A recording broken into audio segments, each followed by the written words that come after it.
ನಮಸ್ತೆ ಸ್ನೇಹಿತರೆ, ಇವತ್ತು ನಾವು ದ್ವಿತೀಯ BA ರಾಜ್ಯಶಾಸ್ತ್ರದಲ್ಲಿ ಓದ್ಕೊಳ್ಳೇಬೇಕಾಗಿರುವಂತಹ ಮುಖ್ಯವಾದ ಪ್ರಶ್ನೆಗಳ ಪಾಯಿಂಟ್ಸ್ಗಳನ್ನು ಹಾಗೂ ಅದರ ಜೊತೆಗೆ ವಿವರಣೆಯನ್ನು ಕೂಡ ತಿಳ್ಕೊಳ್ಳುವ. ಸ್ನೇಹಿತರೆ, ನಿಮಗೆ ಈಗಾಗಲೇ ನಾನು ಹಳೆಯ ಪ್ರಶ್ನೆ ಪತ್ರಿಕೆಯನ್ನು ತೋರಿಸಿದ್ದೆ.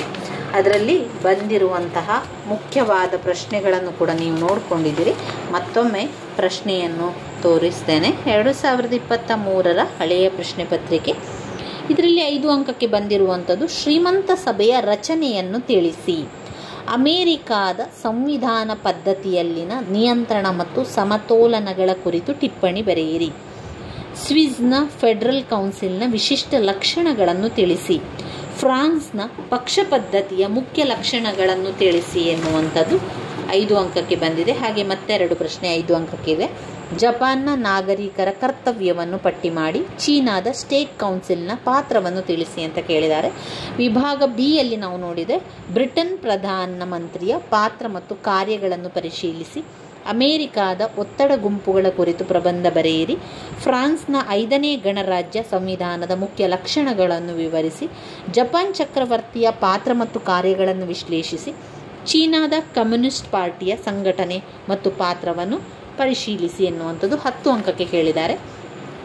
ಇನ್ನು 15 ಅಂಕಕ್ಕೆ ನೋಡಿದರೆ ಬ್ರಿಟನ್ ಸಂವಿಧಾನದ ಪ್ರಧಾನ ಲಕ್ಷಣಗಳನ್ನು ವಿವರಿಸಿ.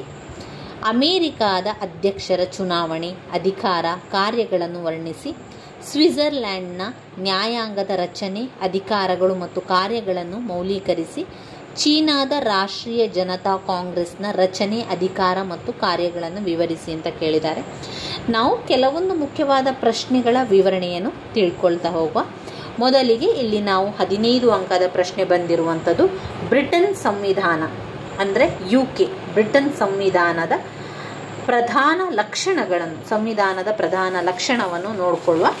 ಬ್ರಿಟನ್ ಸಂವಿಧಾನದ ಲಕ್ಷಣಗಳು ಮೊದಲಿಗೆ ಆರಂಭದಲ್ಲಿ ಬ್ಲಾಕ್ 1ರಲ್ಲಿರುವಂಥದ್ದು ಬ್ರಿಟನ್ ಸಂವಿಧಾನದ ಲಕ್ಷಣಗಳಾಗಿರುವಂಥದ್ದು. ಇದರಲ್ಲಿ ಬ್ರಿಟನ್ ಸಂವಿಧಾನದ ಲಕ್ಷಣಗಳನ್ನು ಈಗಾಗಲೇ ನಾನು ತಿಳಿಸಿದ್ದೆ.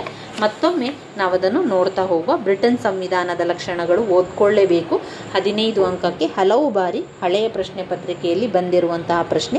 ಬ್ರಿಟನ್ ಸಂವಿಧಾನದ ಲಕ್ಷಣಗಳು: 1. ಅಲಿಖಿತ ಅಥವಾ ಬರೆದಿಡದ ಸಂವಿಧಾನ.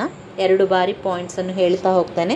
ನಾನು ಹೇಳೋದರ ಜೊತೆಗೆ ನೀವು ಕೂಡ ನನ್ನ ಜೊತೆಗೆ ಹೇಳ್ತಾ ಬರಬೇಕು. ಆವಾಗ ಪಾಯಿಂಟ್ಸ್ಗಳು ನೆನಪಲ್ಲಿ ಉಳಿಲಿಕ್ಕೆ ಸಹಾಯ ಆಗ್ತದೆ. ಅಲಿಖಿತ ಅಥವಾ ಬರೆದಿಡದ ಸಂವಿಧಾನ. ಅಲಿಖಿತ ಅಥವಾ ಬರೆದಿಡದ ಸಂವಿಧಾನ. 2. ನಮ್ಯ ಸಂವಿಧಾನ. 3. ಸಂಸತ್ತಿನ ಪರಮಾಧಿಕಾರ. 4. ಸಂವಿಧಾನ ಸಿದ್ಧಾಂತ ಹಾಗೂ ಕಾರ್ಯಾಚರಣೆಯಲ್ಲಿ ವಿಭಿನ್ನತೆ. ಸಂವಿಧಾನದ ಸಿದ್ಧಾಂತ ಹಾಗೂ ಕಾರ್ಯಾಚರಣೆಯಲ್ಲಿ ವಿಭಿನ್ನತೆ. 5. ಏಕಾತ್ಮಕ ಮಾದರಿಯ ಸರಕಾರ. ಸಂಸದೀಯ ಕಾರ್ಯಾಂಗ ವ್ಯವಸ್ಥೆ. 7. ಕಾನೂನಿನ ಅಧಿಪತ್ಯ. 8. ದ್ವಿಪಕ್ಷ ಪದ್ಧತಿ. ಅಧಿಕಾರ ಪ್ರತ್ಯೇಕತೆಯ ತತ್ವ. 10. ಮೂಲಭೂತ ಹಕ್ಕುಗಳು. 11. ತಾಳ್ಮೆ ಮತ್ತು ಸಹಿಷ್ಣುತೆಯ ಲಕ್ಷಣಗಳು. ಇವಿಷ್ಟು ನಾವು ಬ್ರಿಟನ್ ಸಂವಿಧಾನದ ಲಕ್ಷಣಗಳಲ್ಲಿ ಕಲಿಬೇಕಾಗಿರುವಂಥದ್ದು. ಇನ್ನು ಯಾವ ರೀತಿ ವಿವರಣೆ ಬರೀತೀರಿ? ಮೊದಲು ಪಾಯಿಂಟ್ಸನ್ನು ಸರಿಯಾಗಿ ಕಲ್ತ್ಕೊಳ್ಳಿ. ನಾನು ಪದೇ ಹೇಳುವಂಥದ್ದು ಅದೇ, ನಿಮಗೆ ಪಾಯಿಂಟ್ಸ್ಗಳು ಸರಿಯಾಗಿ ಬರಬೇಕು. ಪಾಯಿಂಟ್ಸ್ಗಳು ಸರಿಯಾಗಿ ಬಂದಾಗ ನಮಗೆ ಎಲ್ಲ ಪ್ರಶ್ನೆ ಕೂಡ ಉತ್ತರವನ್ನು ಬರೀಲಿಕ್ಕೆ ಸಾಧ್ಯ ಆಗ್ತದೆ. ಇನ್ನು ವಿವರಣೆ ಬೇಕಲ್ವಾ ಅಂತ ನೀವು ಯೋಚನೆ ಮಾಡಿದರೆ ವಿವರಣೆಯ ಬಗ್ಗೆ ಹೆಚ್ಚೇನು ತಲೆ ಕೆಡಿಸ್ಕೊಳ್ಬೇಡಿ. ವಿವರಣೆಯ ಬಗ್ಗೆ ಚಿಂತೆ ಮಾಡುವುದನ್ನು ಬಿಡಿ. ಪಾಯಿಂಟ್ಸನ್ನು ಕಲೀರಿ. ಇವಾಗ ನಾನೀಗ ಹೇಳಿರುವಂಥ ಪಾಯಿಂಟ್ಸನ್ನು ನಾನು ಹೇಳುವುದರ ಜೊತೆಗೆ ನೀವು 2 ಬಾರಿ ಹೇಳಿದರೆ ಬ್ರಿಟನ್ ಸಂವಿಧಾನದ ಲಕ್ಷಣವನ್ನು ಕಲ್ತಾಗಾಯ್ತಲ್ವಾ? ಇದರ ವಿವರಣೆಯನ್ನು ಯಾವ ರೀತಿ ಬರೀಬೇಕು ನೋಡಿ. ಪಾಯಿಂಟ್ಸೇ ನಿಮಗೆ ಕೆಲವೊಂದು ವಿಷಯಗಳನ್ನು ತಿಳಿಸ್ಕೊಡ್ತದೆ. ಈ ಬ್ರಿಟನ್ ಸಂವಿಧಾನವು ಅಲಿಖಿತ ಅಥವಾ ಬರೆದಿಡದ ಸಂವಿಧಾನ ಅಂತ ಹೇಳ್ತಾ ಇದ್ದಾರೆ. ಅಂದರೆ ಬ್ರಿಟನ್ ಸಂವಿಧಾನವು ಬರೆದಿರುವಂತಹ ಸಂವಿಧಾನ ಅಲ್ಲ, ಅದು ಬರೆದಿಡದ ಸಂವಿಧಾನ ಆಗಿರುತ್ತದೆ. ಅದು ಲಿಖಿತ ಅಲ್ಲ, ಅದು ಅಲಿಖಿತ. ಅಂದರೆ ಬರೀಲಿಕ್ಕೆ ಇಲ್ಲ ಈ ಒಂದು ಸಂವಿಧಾನದಲ್ಲಿ. ಬ್ರಿಟನ್ ಸಂವಿಧಾನದಲ್ಲಿ ಅವರ ಸಂವಿಧಾನವು ಬರೆದಿಡುವಂಥ ಸಂವಿಧಾನ ಅಲ್ಲ, ಅದನ್ನು ಹಾಗೆಯೇ ಬಳಸುವಂಥದ್ದು.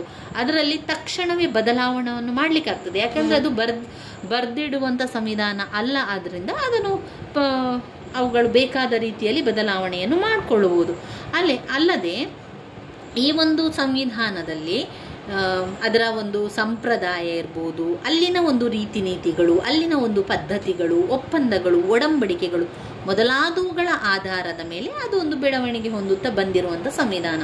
ಈಗ ಮೊದಲಿನಿಂದಲೂ ಕೂಡ ಅಲ್ಲಿ ಅದೇ ರೀತಿಯ ಸಂವಿಧಾನವೇ ಇರುವಂಥದ್ದು. ಈಗ ಭಾರತ ಸಂವಿಧಾನವನ್ನು ನೋಡಿದರೆ ಭಾರತ ಸಂವಿಧಾನದಲ್ಲಿ ಬರೆದಿಡುವಂಥ ಸಂವಿಧಾನ ಇರುವಂಥದ್ದು.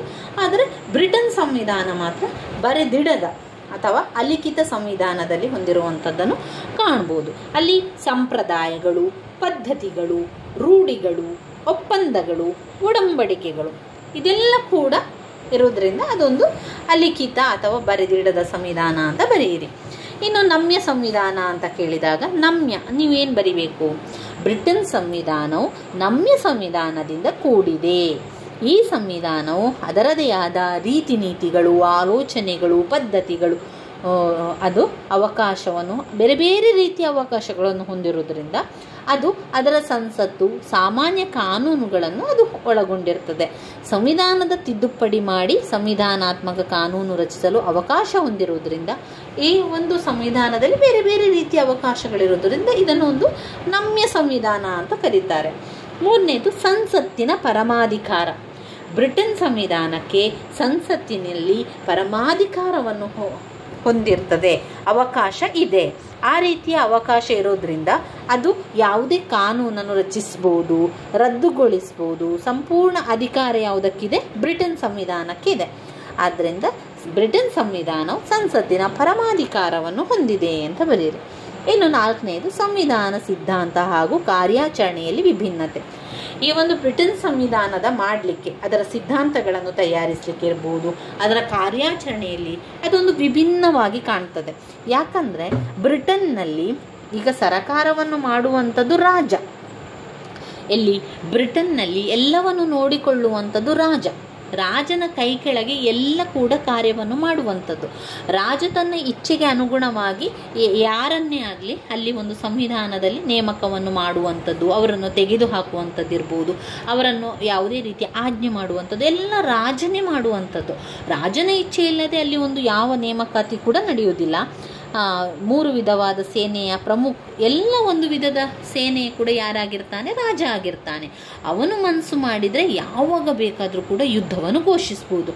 ಆದ್ದರಿಂದ ಬ್ರಿಟನ್ ಸಂವಿಧಾನದ ಸಿದ್ಧಾಂತ ಹಾಗೂ ಕಾರ್ಯಾಚರಣೆ ತುಂಬ ವಿಭಿನ್ನವಾಗಿದೆ. ಯಾಕಂದರೆ ರಾಜನ ಇಚ್ಛೆಯ ಮೇರೆಗೆ ಎಲ್ಲವನ್ನು ಮಾಡೋದ್ರಿಂದ ಇದೊಂದು ವಿಭಿನ್ನವಾದ ಒಂದು ಸಂವಿಧಾನ ಅಂತ ಹೇಳ್ತಾ ಇದ್ದಾರೆ. ಇನ್ನು 5ನೇದು ಏಕಾತ್ಮಕ ಮಾದರಿಯ ಸರಕಾರ. ಈ ಬ್ರಿಟನ್ ಸಂವಿಧಾನ ಏಕಾತ್ಮತೆಯಿಂದ ಕೂಡಿದಂಥ ಸರ್ಕಾರ ಹೊಂದಿದೆ. ಈಗ ನಾವು ಉದಾಹರಣೆಗೆ ನಾವು ನೋಡಿದರೆ ನಮ್ಮ ದೇಶದಲ್ಲಿ ಹೇಗಿದೆ ನೋಡಿ, ರಾಜ್ಯ ಸರ್ಕಾರ, ಒಂದು ಸರ್ಕಾರ ರಾಜ್ಯ ಸರ್ಕಾರ ಇದೆ, ಮತ್ತೊಂದು ಕೇಂದ್ರ ಸರ್ಕಾರ ಇದೆ. ಹೀಗೆ 2 ಸರ್ಕಾರ ನೋಡಿಕೊಳ್ತದೆ. ಆದರೆ ಬ್ರಿಟನ್ನೆಲ್ಲ 2 ಸರ್ಕಾರ ಇಲ್ಲ, ಕೇಂದ್ರ ಸರ್ಕಾರ, ರಾಜ್ಯ ಸರ್ಕಾರ ಅಂತ ಯಾವುದು ಕೂಡ ಇಲ್ಲ. ಅಲ್ಲಿರುವಂಥದ್ದು ಏಕಾತ್ಮಕ ಮಾದರಿಯ ಸರ್ಕಾರ ಮಾತ್ರ. ಆದ್ದರಿಂದ ಅಲ್ಲಿ ರಾಜ್ಯದ ಪೌರ ಹಾಗೆ ರಾಷ್ಟ್ರದ ಪೌರ ಎಂಬ 2 ರೀತಿಯ ಪೌರತ್ವವನ್ನು ಹೊಂದಿದೆ. ಹಾಗೂ ಇನ್ನೂ ಅನೇಕ ಲಕ್ಷಣಗಳನ್ನು ಸಂಯುಕ್ತ ಸರ್ಕಾರ ಹೊಂದಿದೆ. ರಾಜ್ಯಗಳು ಇಂಗ್ಲೆಂಡ್ನಲ್ಲಿ ಈಗ ಇಂಗ್ಲೆಂಡ್ ಸಂಯುಕ್ತಾತ್ಮಕ ರಾಷ್ಟ್ರವಲ್ಲದೆ ಏಕಾತ್ಮಕ ರಾಷ್ಟ್ರವಾಗಿದೆ. ಇದೆಲ್ಲ ಕೂಡ ಏಕಾತ್ಮಕ ರಾಷ್ಟ್ರ. 2 ಸರ್ಕಾರಗಳಿದ್ದು ಅಧಿಕಾರ ಸಂಪೂರ್ಣವಾಗಿ ವಿಭಜಿಸಲ್ಪಟ್ಟಿರುತ್ತದೆ. ರಾಜ್ಯಗಳು, ಕೇಂದ್ರ ಸರ್ಕಾರ ತನ್ನದೇ ಆದ ಸ್ವತಂತ್ರ ಸಂವಿಧಾನವನ್ನು ಹೊಂದಿರುತ್ತದೆ. ದ್ವಿಪೌರತ್ವವನ್ನು ಕೂಡ ರಾಜ್ಯದ ಪೌರ, ರಾಷ್ಟ್ರದ ಪೌರ ಎಂಬ 2 ಪೌರತ್ವ ಇದೆ. ಅಲ್ಲಿ ಕೂಡ 2 ಸರ್ಕಾರ ಇದೆ. ಯಾವುದು? ಕೇಂದ್ರ ಸರ್ಕಾರ ಮತ್ತು ರಾಜ್ಯ ಸರ್ಕಾರ. ಆದರೆ ಅದು ಏಕಾತ್ಮಕ ಮಾದರಿಯನ್ನು ಹೊಂದಿರುವಂಥ ಸರ್ಕಾರ ಅಂತ ಹೇಳುವಂಥದ್ದು. ಏಕಾತ್ಮಕ ಸರ್ಕಾರದ ಲಕ್ಷಣಗಳನ್ನು ನಾವು ಕಾಣುವುದಿಲ್ಲ. ಆದರೆ ಮತ್ತು ಇಂಗ್ಲೆಂಡ್ನ ಏಕಾತ್ಮಕ ಸರ್ಕಾರವಿರುವುದು ನಮಗೆಲ್ಲ ತಿಳಿದಿರುವ ವಿಷಯವಾಗಿದೆ. ಈ ದೇಶದಲ್ಲಿ ಸರ್ಕಾರ ಎಲ್ಲ ಅಧಿಕಾರ ಕೇಂದ್ರದಲ್ಲಿ ಕೇಂದ್ರೀಕೃತವಾಗಿರ್ತದೆ. ಈಗ ಕೇಂದ್ರ ಸರ್ಕಾರ ಮತ್ತು ರಾಜ್ಯ ಸರ್ಕಾರ ಇದ್ದರೂ ಕೂಡ ಅದೇನಾಗ್ತದೆ ಅಂದರೆ ಅಧಿಕಾರ ಎಲ್ಲ ಒಂದಲ್ಲೇ ಕೇಂದ್ರೀಕೃತ ಆಗಿದೆ. ಈಗ ಅರ್ಥ ಆಯ್ತಾ? ಏಕಾತ್ಮಕ ಮಾದರಿಯ ಸರ್ಕಾರ, ಏಕಾತ್ಮಕವಾಗಿ ಒಂಟಿಯಾಗಿ ಮಾಡುವಂಥ ಅಧಿಕಾರ ಅಂದರೆ ಒಂದೇ ಅಧಿಕಾರವನ್ನು ಪಡೆದುಕೊಂಡಿರುವಂಥದ್ದು. ಕೇಂದ್ರ ಸರ್ಕಾರ ಅಂತ ಒಂದಿದೆ, ರಾಜ್ಯ ಸರ್ಕಾರ ಅಂತ ಒಂದಿದೆ. ಆದರೆ ಅದರ ಅಧಿಕಾರ ಎಲ್ಲ ಎಲ್ಲಿದೆ? ಒಂದೇ ಕಡೆಯಲ್ಲಿ ಕೇಂದ್ರೀಕೃತವಾಗಿದೆ ಅಂತ ಹೇಳ್ತಾ ಇದ್ದಾರೆ ಇಲ್ಲಿ. ಇನ್ನು 6ನೇದು ಸಂಸದೀಯ ಕಾರ್ಯಾಂಗ ವ್ಯವಸ್ಥೆ.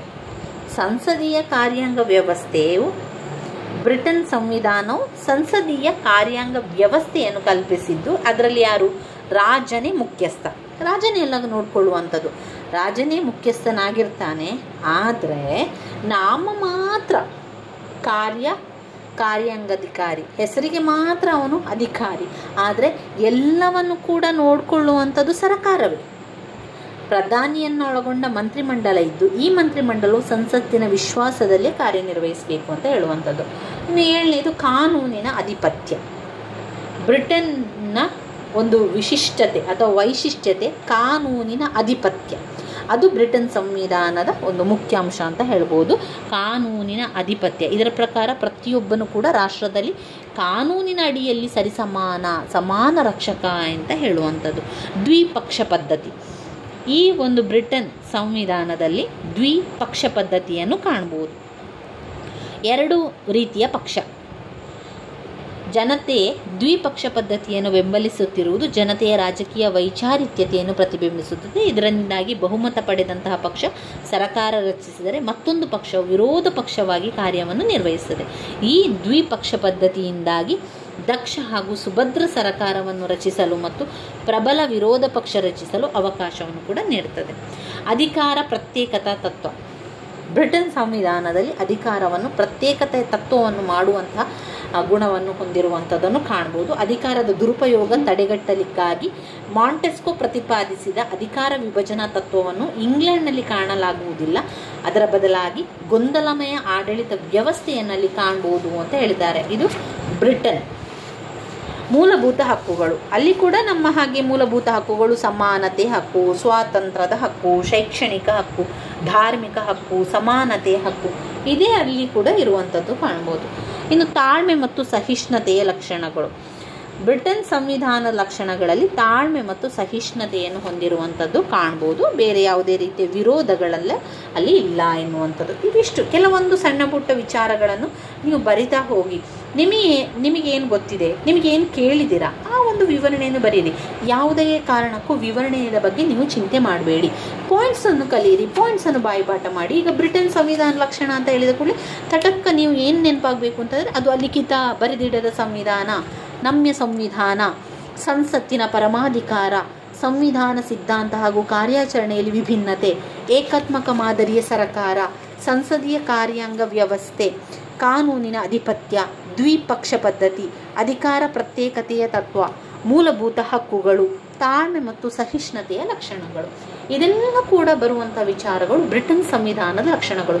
ಪಾಯಿಂಟ್ಸನ್ನು ಕಲೀರಿ, ಪಾಯಿಂಟ್ಸನ್ನು ಬಾಯ್ಪಾಠ ಮಾಡ್ಕೊಳ್ಳಿ. ಅಷ್ಟು ಸಾಕು ಸ್ನೇಹಿತರೆ. ಅಷ್ಟು ಮಾಡಿ ನೀವು ಬರಿಬೇಕಾದ್ರೆ ಸ್ವಲ್ಪ ಒಂದು 1/4 ಪುಟದಷ್ಟು ಒಂದು ಸ್ವಲ್ಪ ಪರಿಚಯವನ್ನು ಬರೆಯಿರಿ ಸಂವಿಧಾನದ ಬಗ್ಗೆ. ಸಂವಿಧಾನ 1950ಕ್ಕೆ ಜನವರಿ 26ರಂದು ಬಂದು ಅದನ್ನೆಲ್ಲ ಸ್ವಲ್ಪ ವಿವರಣೆಯನ್ನು ಬರೀರಿ.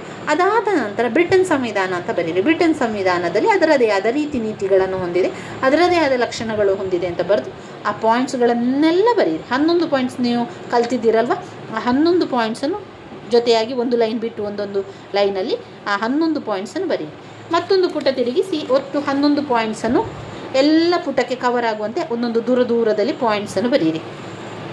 ಇಲ್ಲಿ 2 ಪಾಯಿಂಟ್ಸು, ಇಲ್ಲೆರಡು ಪಾಯಿಂಟ್ಸು, ಮತ್ತು ಇಲ್ಲೆರಡು ಪಾಯಿಂಟ್ಸು, ಹಾಗೆ 4 ಪುಟ ಆಗುವಷ್ಟು. 10 ಅಂಕಕ್ಕೆ ಬಂದಾಗ 4 ಪುಟ ಆಗುವಷ್ಟು, 3ರಿಂದ 4, 5 ಅಂಕಕ್ಕೆ 1.5 ಪುಟದಷ್ಟು, ಹಾಗೆ 15 ಅಂಕಕ್ಕೆ ನೀವು ಬರಿತಾ ಇದ್ದೀರಿ ಅಂತಂದರೆ ಸಾಧಾರಣ 4ರಿಂದ 5 ಪುಟ ಅಂತ ಲೆಕ್ಕ ಇಟ್ಕೊಂಡು ಆ ಪಾಯಿಂಟ್ಸ್ಗಳನ್ನು ಆ ದೂರ ಅಂತರದಲ್ಲಿ ಬರೀರಿ.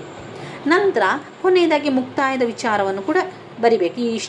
ಇಷ್ಟಾದರೂ ಕೂಡ ಮುಕ್ತಾಯ ಬರಿಬೇಕು. ಇದೆಲ್ಲ ಕೂಡ ಬ್ರಿಟನ್ ಸಂವಿಧಾನ ಲಕ್ಷಣಗಳಲ್ಲಿ ನಾವು ಕಾಣುವಂಥ ವಿಚಾರ ಎನ್ನುವಂತಹ ಒಂದು ಪುಟ್ಟದಾದ ಮುಕ್ತಾಯವನ್ನು ಕೂಡ ಬರಿಬೇಕಾಗ್ತದೆ. ನಂತರ ಈ ಪಾಯಿಂಟ್ಸ್ಗಳನ್ನು ವಿವರಿಸ್ತಾ ಹೋಗಿ. ನಿಮಗೆ ಎಷ್ಟು ಸಾಧ್ಯ ಆಗ್ತದೆ, ಏನೆಲ್ಲ ವಿಚಾರಗಳು ತಲೆಗೆ ಹೊಡಿತದೆ, ಆ ಕ್ಷಣದಲ್ಲಿ ಆ ಬರೆಯುವಂಥ ಸಂದರ್ಭದಲ್ಲಿ ಏನೆಲ್ಲ ಬರ್ತದೆ ಅದನ್ನೆಲ್ಲ ಬರಿತಾ ಹೋಗುವಂಥದ್ದು. ಆದ್ದರಿಂದ ವಿವರಣೆಯ ಬಗ್ಗೆ ಚಿಂತೆ ಮಾಡಬೇಡಿ, ವಿವರಣೆ ಗೊತ್ತಿಲ್ಲ ಅಂತ ಟೆನ್ಷನ್ ಆಗಬೇಡಿ, ಪಾಯಿಂಟ್ಸ್ ಗೊತ್ತಿರಲಿ, ಪಾಯಿಂಟ್ಸನ್ನು ಕಲಿಯಿರಿ. ಇದಿಷ್ಟ ಆಯಿತಾ? ನಾವು ಪ್ರಶ್ನೆ ಪತ್ರಿಕೆಯಲ್ಲಿ ಬಂದಿರೋದನ್ನು ನೋಡ್ತಾ ಹೋಗುವ, ಅದನ್ನು ಬಿಡಿಸ್ತಾ ಅದನ್ನು ವಿವರಿಸ್ತಾ ಹೋಗುವ. ಅಮೇರಿಕಾದ ಅಧ್ಯಕ್ಷರ ಚುನಾವಣೆ, ಅಧಿಕಾರ ಮತ್ತು ಕಾರ್ಯಗಳನ್ನು ವರ್ಣಿಸಿ ಅಂತ ಕೇಳಿದ್ದಾರೆ. ಅಮೇರಿಕಾ ಅಧ್ಯಕ್ಷರ ಚುನಾವಣೆ, ಅಧಿಕಾರ, ಕಾರ್ಯಗಳು ಯಾವುದರಲ್ಲಿದೆ ನೋಡಿ. ಬ್ಲಾಕ್ 1ರಲ್ಲಿ ಅಮೇರಿಕಾದ ಅಧ್ಯಕ್ಷರದ್ದಿಲ್ಲ, ಇಲ್ಲಿ ಅಮೇರಿಕಾದ ಸಂವಿಧಾನದ ಲಕ್ಷಣಗಳಿದೆ. ಇನ್ನು ಅಮೇರಿಕಾದ ಅಧ್ಯಕ್ಷರ ಬಗ್ಗೆ ಬ್ಲಾಕ್ 2ರಲ್ಲಿದೆ ಅಂತ ನೋಡುವ.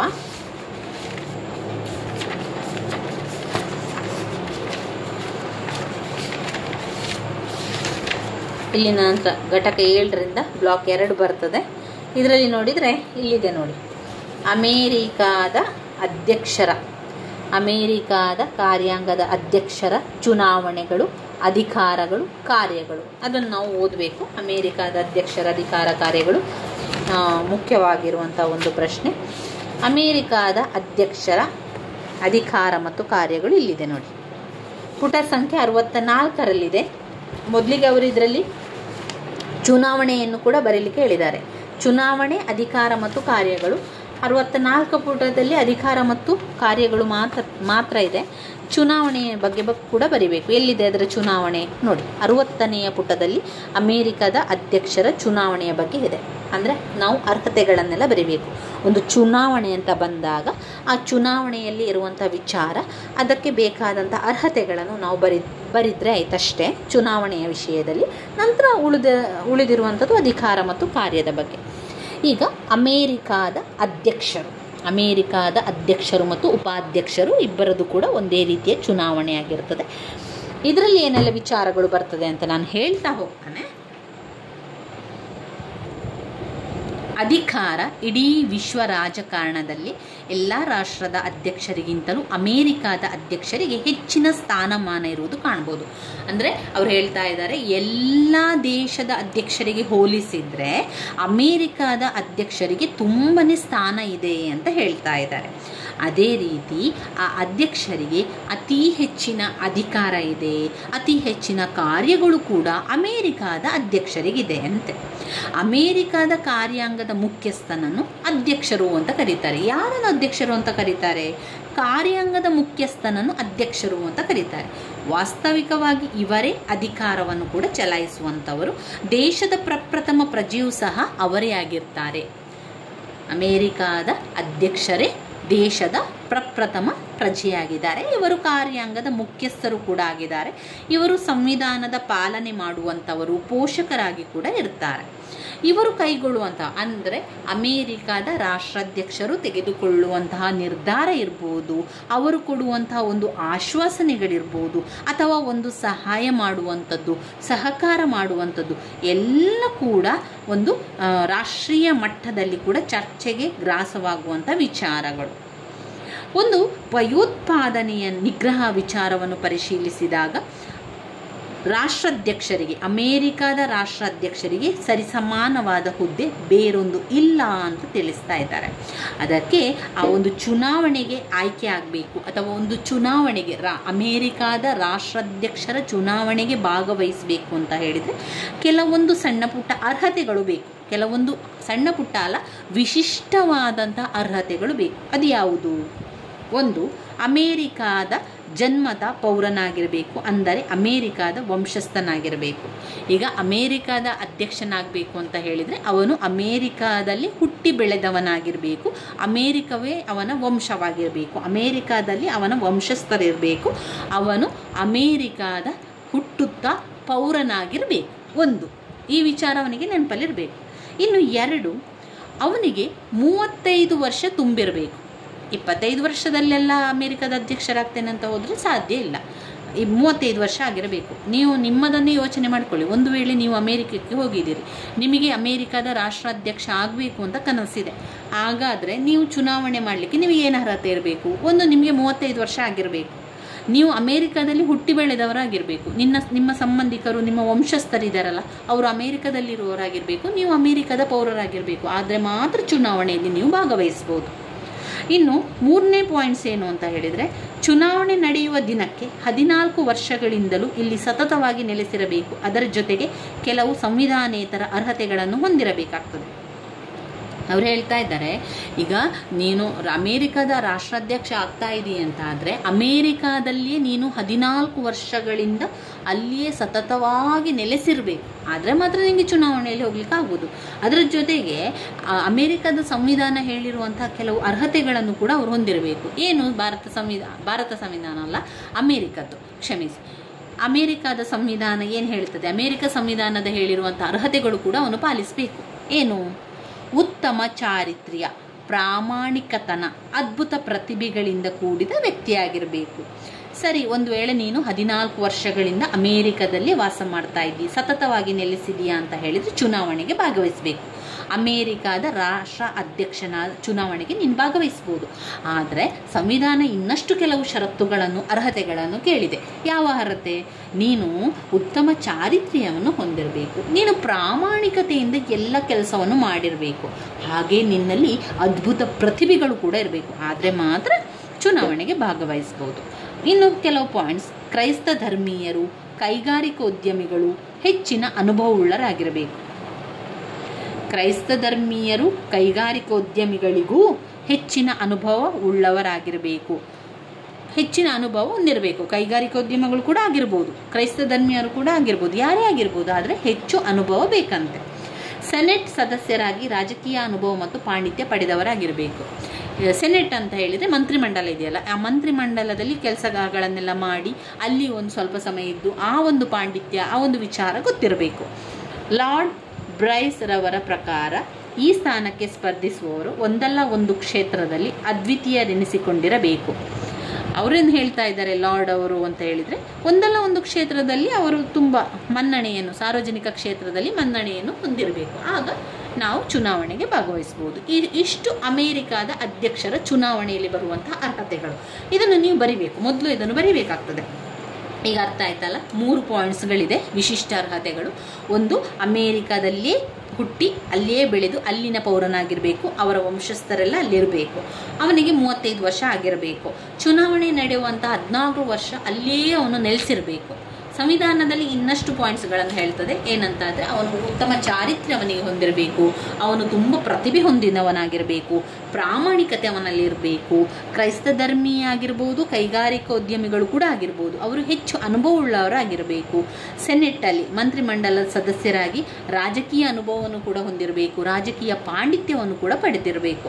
ಒಟ್ಟಿನಲ್ಲಿ ಅವರು ಸಾರ್ವಜನಿಕ ಕ್ಷೇತ್ರದಲ್ಲಿ ಒಂದು ಒಳ್ಳೆಯ ಒಂದು ಸ್ಥಾನಮಾನವನ್ನು ಕೂಡ ಗಿಟ್ಟಿಸಿಕೊಂಡಿರಬೇಕು. ಅವರು ಅಮೇರಿಕಾದ ರಾಷ್ಟ್ರಾಧ್ಯಕ್ಷರಾಗಲಿಕ್ಕೆ ಚುನಾವಣೆಗೆ ಭಾಗವಹಿಸಬಹುದು ಅಂತ ಹೇಳಿರುವಂಥದ್ದು. ಇವಿಷ್ಟು ಪಾಯಿಂಟ್ಸನ್ನು ನೆನಪಲ್ಲಿ ಇಟ್ಕೊಳ್ಳಿ. ಇನ್ನು ನಾವು ಅಮೇರಿಕಾದ ಅಧ್ಯಕ್ಷರ ಅಧಿಕಾರ ಮತ್ತು ಕಾರ್ಯಗಳ ಬಗ್ಗೆ ತಿಳ್ಕೊಳ್ಳೋಣ. ಅಮೇರಿಕಾದ ಅಧ್ಯಕ್ಷರ ಕಾರ್ಯಗಳು ಅಧಿಕಾರಗಳು ಏನಿದೆ? ಮೊದಲಿಗೆ ಅಧಿಕಾರ ಏನು ಅಂತ ನೋಡೋಣ. ಅಮೇರಿಕಾದ ಅಧ್ಯಕ್ಷರ ಕೆಲವೊಂದು ಅಧಿಕಾರ: ಸಂವಿಧಾನ, ಸುಪ್ರೀಂ ಕೋರ್ಟಿನ ತೀರ್ಪುಗಳು, ಕಾಂಗ್ರೆಸ್ನ ಶಾಸನಗಳು, ಸಂಪ್ರದಾಯಗಳು, ತುರ್ತು ಪರಿಸ್ಥಿತಿಗಳು. ಇಲ್ಲಿ ಅವರು ಅದನ್ನು ಅಧಿಕಾರವನ್ನು ವಿವರಿಸಲಿಲ್ಲ, ಕೇವಲ ಪಾಯಿಂಟ್ಸ್ ಕೊಟ್ಟಿದ್ದಾರೆ.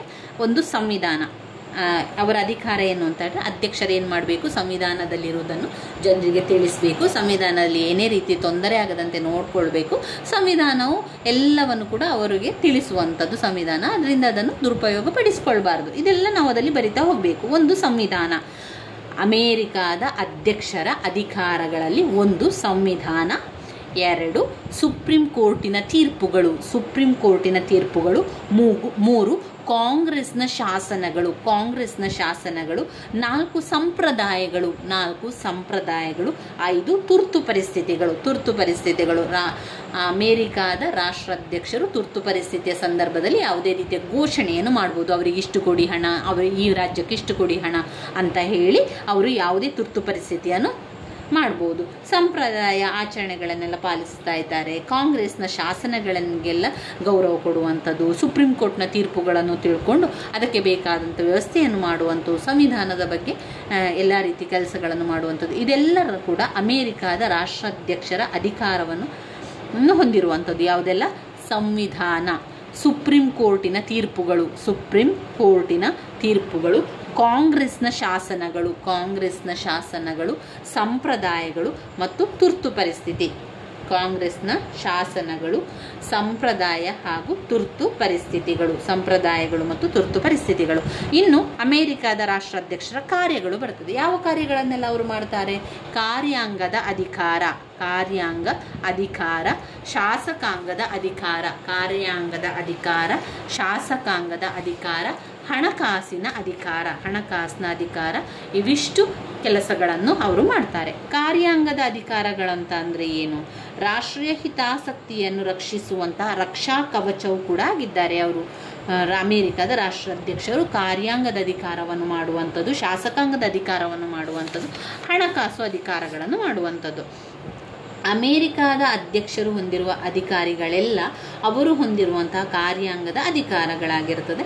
ಅಂದರೆ ಅದರಲ್ಲಿ ರಾಷ್ಟ್ರೀಯ ಹಿತಾಸಕ್ತಿಯನ್ನು ರಕ್ಷಿಸುವಂತಹ ರಕ್ಷಾ ಕವಚ ಕೂಡ ಆಗಿದ್ದಾರೆ. ರಾಷ್ಟ್ರಾಧ್ಯಕ್ಷರು ರಾಷ್ಟ್ರದ ಆಡಳಿತದ ಮುಖ್ಯಸ್ಥರು ಕೂಡ ಆಗಿದ್ದಾರೆ. ಕಾರ್ಯಾಂಗದ ಎಲ್ಲ ಅಧಿಕಾರಗಳನ್ನು ಅಧ್ಯಕ್ಷನೇ ಚಲಾಯಿಸುತ್ತಾನೆ. ಕಾಂಗ್ರೆಸ್ ರೂಪಿಸಿದ ಕಾಯ್ದೆಗಳನ್ನು ಕಾರ್ಯರೂಪಕ್ಕೆ ತರ್ತಾನೆ. ಈಗ ಕಾರ್ಯಾಂಗದ ಅಧಿಕಾರಗಳಲ್ಲಿ ಅಮೇರಿಕಾದ ರಾಷ್ಟ್ರಾಧ್ಯಕ್ಷರು ಏನು ಮಾಡ್ತಾರೆ ಅಂತ ಹೇಳಿದರೆ, ಅಮೇರಿಕಾದ ರಾಷ್ಟ್ರಾಧ್ಯಕ್ಷರು ರಾಷ್ಟ್ರದ ಒಂದು ಆಡಳಿತ ಮಾಡ್ತಾರಲ್ಲ ಸರಕಾರ, ಅದರ ಮುಖ್ಯಸ್ಥನಾಗಿರ್ತಾನೆ. ಇವನು ಏನು ಮಾಡ್ತಾರೆ? ಇವರು ಕಾರ್ಯಾಂಗದಲ್ಲಿ ಏನೆಲ್ಲ ಅಧಿಕಾರವನ್ನು ಮಾಡ್ತಾರೆ ಅದಕ್ಕೆ ಅಧ್ಯಕ್ಷನೇ ಚಲಾಯಿಸುವಂಥದ್ದು. ಯಾವುದೇ ಒಂದು ಅಧಿಕಾರವನ್ನು ಚಲಾಯಿಸುವಂಥದ್ದು ಅಧ್ಯಕ್ಷರು, ಅಮೇರಿಕಾದ ಅಧ್ಯಕ್ಷರು. ಇನ್ನು ಕಾಂಗ್ರೆಸ್ಸನ್ನು ರೂಪಿಸಿ ಆ ಕಾಯ್ದೆಗಳನ್ನು ಕೂಡ ಕಾರ್ಯರೂಪಕ್ಕೆ ತರುವಂಥದ್ದು ಅಮೇರಿಕಾದ ಅಧ್ಯಕ್ಷರು. ವಿದೇಶಗಳೊಡನೆ ಮಾಡಿಕೊಂಡ ಒಪ್ಪಂದಗಳನ್ನು ಕಾರ್ಯರೂಪಕ್ಕೆ ತರುವಂತೆ ಮಾಡುವುದು ನೋಡಿಕೊಳ್ಳುತ್ತಾನೆ. ಸಂವಿಧಾನಕ್ಕೆ ಸಂಬಂಧಿಸಿದ ಸುಪ್ರೀಂ ಕೋರ್ಟ್ ನೀಡುವ ತೀರ್ಪುಗಳನ್ನು ಜಾರಿಗೆ ತರುವಂಥದ್ದು. ಅಮೇರಿಕಾದ ಆಸ್ತಿ, ಕಾನೂನು ಹಾಗೂ ಸಂವಿಧಾನವನ್ನು ರಕ್ಷಿಸುವ ಮತ್ತು ಈ ರಕ್ಷಣೆಗಾಗಿ ಶಸ್ತ್ರಬಲ ಪ್ರದರ್ಶನ ಮಾಡುವ ಅಧಿಕಾರವನ್ನು ಕೂಡ ಹೊಂದಿದ್ದಾನೆ ಎನ್ನುವಂಥದ್ದು ಕಾರ್ಯಾಂಗದ ಅಧಿಕಾರದಲ್ಲಿ ನಮಗೆ ಗೊತ್ತಾಗ್ತದೆ. ಇನ್ನಷ್ಟು ವಿಚಾರಗಳನ್ನು ನಾವು ನೋಡಿದರೆ ನಮಗೆ ಸ್ವಲ್ಪ ಕನ್ಫ್ಯೂಸ್ ಆಗ್ತದೆ. ನಾವು ತುಂಬ ನೋಡೋದು ಬೇಡ. ಕಾರ್ಯಾಂಗದ ಅಧಿಕಾರ ಅಂತ ಹೇಳಿದರೆ ಎಲ್ಲ ಹಿತಾಸಕ್ತಿಗಳನ್ನು ರಕ್ಷಿಸುವಂಥದ್ದು, ಎಲ್ಲ ಕಾರ್ಯಗಳನ್ನು ಮಾಡುವಂಥದ್ದು, ರಾಷ್ಟ್ರದ ಜವಾಬ್ದಾರಿಯನ್ನು ನೋಡಿಕೊಳ್ಳುವಂಥದ್ದು, ಯಾವುದೇ ಒಂದು ಭೂ ವಿಷಯಕ್ಕೆ ಸಂಬಂಧಪಟ್ಟಂತೆ ಇರ್ಬೋದು, ವಾಯು ವಿಚಾರಕ್ಕೆ ಸಂಬಂಧಪಟ್ಟಂತೆ ಇರ್ಬೋದು, ನೌಕಾಪಡೆ, ವಾಯುಪಡೆ, ಭೂಪಡೆ, ಈ ಮೂರೂ ವಿಚಾರಗಳಿಗೆ ಸಂಬಂಧಪಟ್ಟಂತೆ ಅವರು ದಂಡನಾಯಕರಾಗಿರ್ತಾರೆ. ಎಲ್ಲ ಒಂದು ಮಿಲಿಟರಿಗಳನ್ನು ನೋಡಿಕೊಳ್ಳುವಂಥದ್ದು, ಯಾವ ರೀತಿ ಕೆಲಸ ಕಾರ್ಯಗಳೆಲ್ಲ ಆಗ್ತಾ ಇದೆ, ಅಲ್ಲಿ ಯುದ್ಧ ಘೋಷಣೆ ಆಗ್ತಾ ಇದೆಯಾ, ಯುದ್ಧಕ್ಕೆ ಬೇಕಾದಂಥ ಸಾಮಗ್ರಿಗಳು ಅವಶ್ಯಕವಾಗಿದೆಯಾ, ಅದನ್ನೆಲ್ಲ ನೋಡ್ಕೊಳ್ಳುವಂಥ ಕಾರ್ಯಾಂಗದ ಅಧಿಕಾರ ಅಮೇರಿಕಾದ ರಾಷ್ಟ್ರಾಧ್ಯಕ್ಷರು ನೋಡ್ಕೊಳ್ತಾನೆ ಇರಬೇಕಾಗ್ತದೆ. ಇನ್ನು ಅಮೇರಿಕಾದ ರಾಷ್ಟ್ರಾಧ್ಯಕ್ಷರು ಫೆಡರಲ್ ಸೇವಾ ವರ್ಗಕ್ಕೆ ನೇಮಕಾತಿ ಮಾಡುವ ಅಧಿಕಾರವನ್ನು ಕೂಡ ಅವರು ಹೊಂದಿದ್ದಾರೆ. ಫೆಡರಲ್ ಸೇವಾ ವರ್ಗದಲ್ಲಿ ಮೇಲ್ದರ್ಜೆ ಸೇವಾ ವರ್ಗ ಮತ್ತು ಕೆಳದರ್ಜೆ ಸೇವಾ ವರ್ಗ ಎಂಬ 2 ವರ್ಗಗಳಿದ್ದು, ಮೇಲ್ದರ್ಜೆ ಸೇವಾ ವರ್ಗಕ್ಕೆ ಸೆನೆಟ್ನ ಬಹುಮತದೊಂದಿಗೆ ನೇಮಕಾತಿಯನ್ನು ಅಧ್ಯಕ್ಷರು ಕೂಡ ಮಾಡ್ತಾರೆ. ಕೆಳದರ್ಜೆಯ ಸೇವಾ ವರ್ಗಕ್ಕೆ ಸಂಬಂಧಿಯನ್ನು ಅಧ್ಯಕ್ಷರೇ ನಾಗರಿಕ ಸೇವಾ ವರ್ಗದ ನಿಯಮಾವಳಿಗೆ ಅನುಗುಣವಾಗಿ ನೇಮಿಸುತ್ತಾರೆ ಅಂತ ಹೇಳುವಂಥದ್ದು.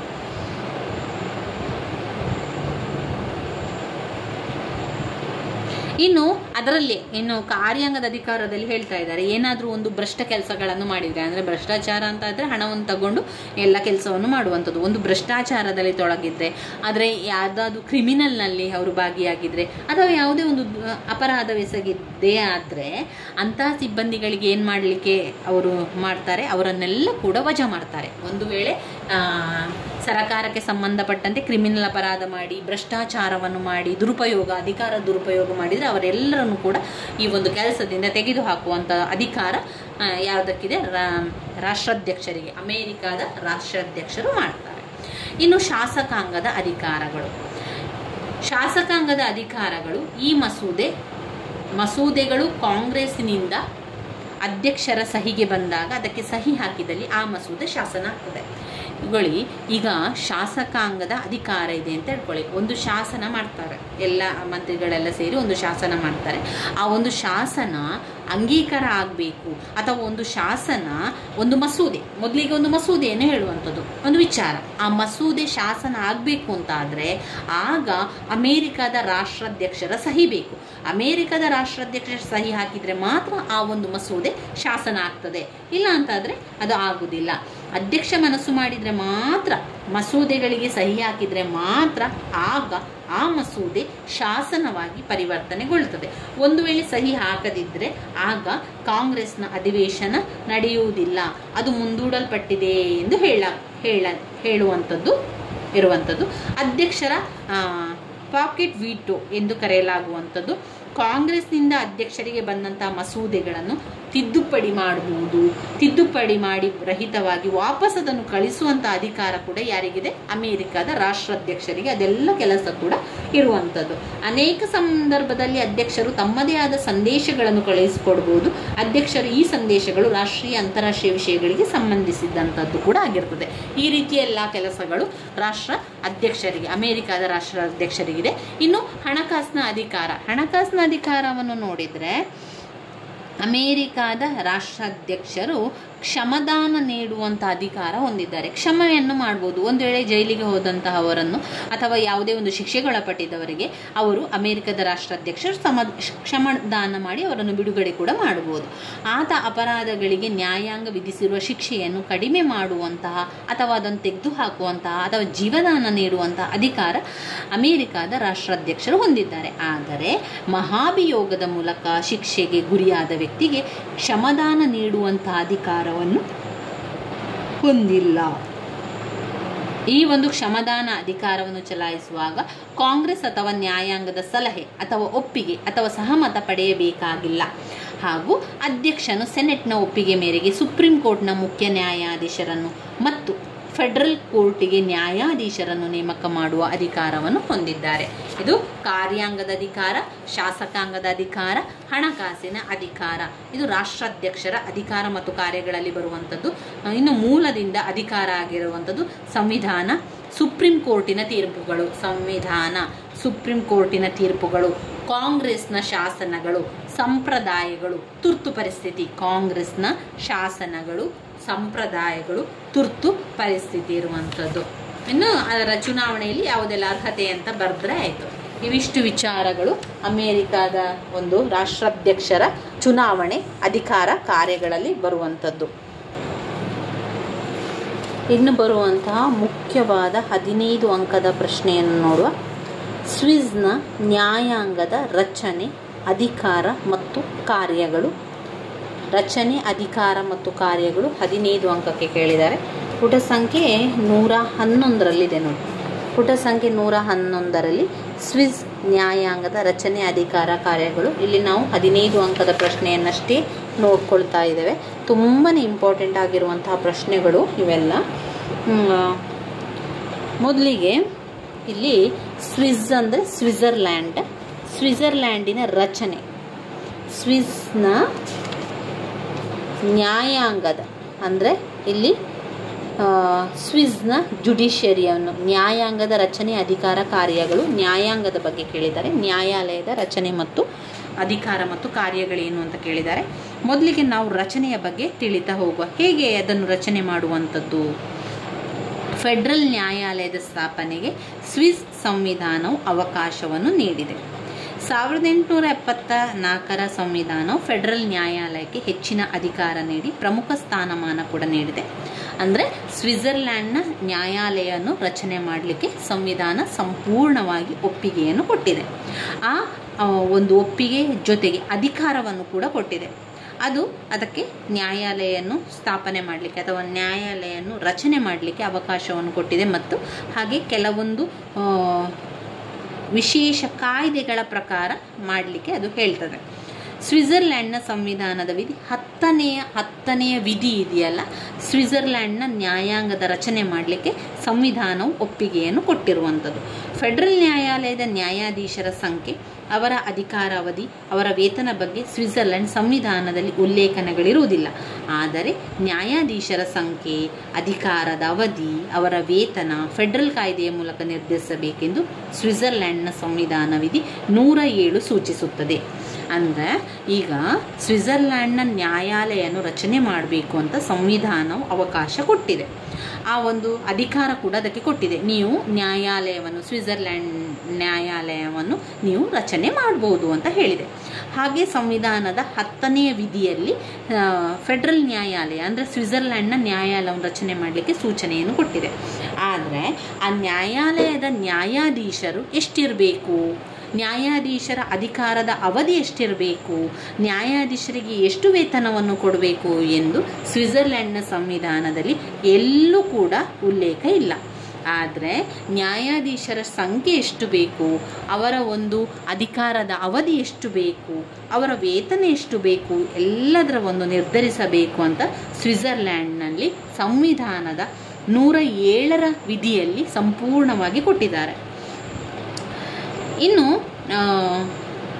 1943ರಲ್ಲಿ ಜಾರಿಗೆ ತಂದ ಕಾಯ್ದೆ ಫೆಡರಲ್ ನ್ಯಾಯಾಲಯ ರಚನೆ ಬಗ್ಗೆ ಮಾರ್ಗದರ್ಶನವನ್ನು ಕೂಡ ನೀಡುತ್ತದೆ.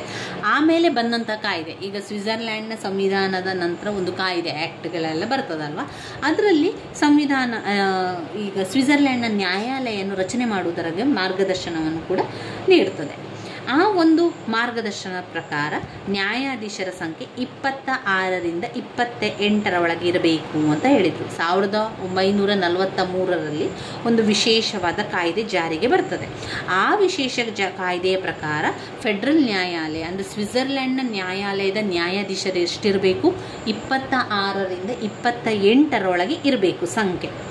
ಬದಲಿ ನ್ಯಾಯಾಧೀಶರ ಸಂಖ್ಯೆ, ಒಬ್ಬರು ಇಲ್ಲದಿದ್ದಾಗ ಮತ್ತೊಬ್ಬರು ಅಂತ ಬದಲಿ ವ್ಯವಸ್ಥೆಯನ್ನು ಮಾಡ್ತೇವಲ್ವ, ಅವರು ಎಷ್ಟು ಜನ ಇರಬೇಕು, 11ರಿಂದ 13 ಜನರು ಇರಬೇಕಂತೆ. ಪ್ರಸ್ತುತ ಸ್ವಿಟ್ಜರ್ಲೆಂಡ್ನ ಫೆಡರಲ್ ನ್ಯಾಯಾಲಯವು 26 ನ್ಯಾಯಾಧೀಶರನ್ನು ಹಾಗೂ 13 ಬದಲಿ ನ್ಯಾಯಾಧೀಶರನ್ನು ಒಳಗೊಂಡಿದೆ. ಈಗ 1947ರಲ್ಲಿ ಒಂದು ಹೊಸ ಕಾಯ್ದೆ ಬಂತು.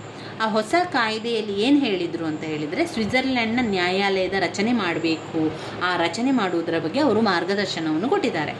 ಆ ಮಾರ್ಗದರ್ಶನದಲ್ಲಿ ಏನಿತ್ತು ಅಂತ ಹೇಳಿದರೆ, ಸ್ವಿಟ್ಜರ್ಲೆಂಡ್ನ ನ್ಯಾಯಾಲಯದ ನ್ಯಾಯಾಧೀಶರ ಸಂಖ್ಯೆ 26ರಿಂದ 28 ಒಳಗೆ ನ್ಯಾಯಾಧೀಶರ ಸಂಖ್ಯೆ ಇರಬೇಕು. ಆಯಿತಾ. ಇನ್ನು ಬದಲಿ ನ್ಯಾಯಾಧೀಶರು ಎಷ್ಟಿರಬೇಕು, ಈಗ ಇಷ್ಟು ಜನರ ರಜೆಗೆ ಹೋಗಿದ್ದಾರೆ ಅಂತ ಹೇಳಿದರೆ ಮತ್ತೆ ಇಷ್ಟು ಜನರನ್ನು ನ್ಯಾಯಾಧೀಶರಾಗಿ ತಗೊಳ್ಳುವಂಥದ್ದು. ಬದಲಿ ವ್ಯವಸ್ಥೆಯಲ್ಲಿ 11ರಿಂದ 13 ನ್ಯಾಯಾಧೀಶರನ್ನು ಬದಲಿ ನ್ಯಾಯಾಧೀಶರಾಗಿ ತೆಗೆದುಕೊಳ್ಳುವಂಥದ್ದು ಹೇಳಿದರು. ಈಗ ಪ್ರಸ್ತುತ ಇರುವಂತಹ ಸ್ವಿಟ್ಜರ್ಲ್ಯಾಂಡಿನ ನ್ಯಾಯಾಲಯದಲ್ಲಿ ನ್ಯಾಯಾಧೀಶರ ಸಂಖ್ಯೆ 26 ನ್ಯಾಯಾಧೀಶರಿದ್ದಾರೆ. ಹಾಗೆ 13 ಜನ ಬದಲಿ ನ್ಯಾಯಾಧೀಶರು ಒಳಗೊಂಡಿದ್ದಾರೆ. ಅಲ್ಲದೆ ಫೆಡರಲ್ ನ್ಯಾಯಾಲಯವು ಯಾರನ್ನೆಲ್ಲ ಹೊಂದಿದ್ದಾರೆ, ಫೆಡರಲ್ ನ್ಯಾಯಾಲಯ ಒಬ್ಬ ಅಧ್ಯಕ್ಷನನ್ನು ಮಾಡಿದ್ದಾರೆ. ಒಬ್ಬ ಅಧ್ಯಕ್ಷ ಮತ್ತು ಒಬ್ಬ ಉಪಾಧ್ಯಕ್ಷ ಅಂತ ಇಬ್ಬರನ್ನು ಮಾಡಿದ್ದಾರೆ. ಒಬ್ಬರು ಅಧ್ಯಕ್ಷರು ಮತ್ತೊಬ್ಬರು ಉಪಾಧ್ಯಕ್ಷರು ಅಂತ ಮಾಡಿದ್ದಾರೆ. ಫೆಡರಲ್ ಅಸೆಂಬ್ಲಿಯು ಫೆಡರಲ್ ನ್ಯಾಯಾಲಯದ ನ್ಯಾಯಾಧೀಶರನ್ನು ಆಯ್ಕೆ ಮಾಡುವುದು. ಯಾರು ನ್ಯಾಯಾಧೀಶರನ್ನು ಆಯ್ಕೆ ಮಾಡ್ತದೆ? ಫೆಡರಲ್ ಅಸೆಂಬ್ಲಿಯು ಫೆಡರಲ್ ನ್ಯಾಯಾಲಯದ ನ್ಯಾಯಾಧೀಶರನ್ನು ಆಯ್ಕೆ ಮಾಡ್ತದೆ. ಸ್ವಿಟ್ಜರ್ಲೆಂಡ್ನ ನ್ಯಾಯಾಧೀಶರನ್ನು ಸ್ವಿಟ್ಜರ್ಲ್ಯಾಂಡಿನ ಅಸೆಂಬ್ಲಿ ಅವರನ್ನು ನೇಮಕಾತಿ ಮಾಡ್ತದೆ. ಇಲ್ಲಿ ನ್ಯಾಯಾಧೀಶರುಗಳಲ್ಲಿ ಒಬ್ಬರನ್ನು ನ್ಯಾಯಾಲಯದ ಅಧ್ಯಕ್ಷರನ್ನಾಗಿ ಮತ್ತೊಬ್ಬನನ್ನು ಉಪಾಧ್ಯಕ್ಷರನ್ನಾಗಿ ಫೆಡರಲ್ ಅಸೆಂಬ್ಲಿ ಆಯ್ಕೆಯನ್ನು ಮಾಡ್ತದೆ. ಈಗ ಸ್ವಿಟ್ಜರ್ಲೆಂಡ್ನ ನ್ಯಾಯಾಲಯದಲ್ಲಿ ಮುಖ್ಯವಾಗಿ ನ್ಯಾಯಾಧೀಶರು ಬೇಕು. 1943ರಲ್ಲಿ ಬಂದಂತಹ ಕಾಯ್ದೆ ಅದಕ್ಕೆ ಮಾರ್ಗದರ್ಶನ ಕೊಟ್ಟಿತ್ತು. 26ರಿಂದ 28 ಜನ ನ್ಯಾಯಾಧೀಶರು ಬೇಕು, ಬದಲಿ ನ್ಯಾಯಾಧೀಶರಾಗಿ 11ರಿಂದ 13 ಜನ ಬೇಕು ಅಂತ ಹೇಳಿದರು.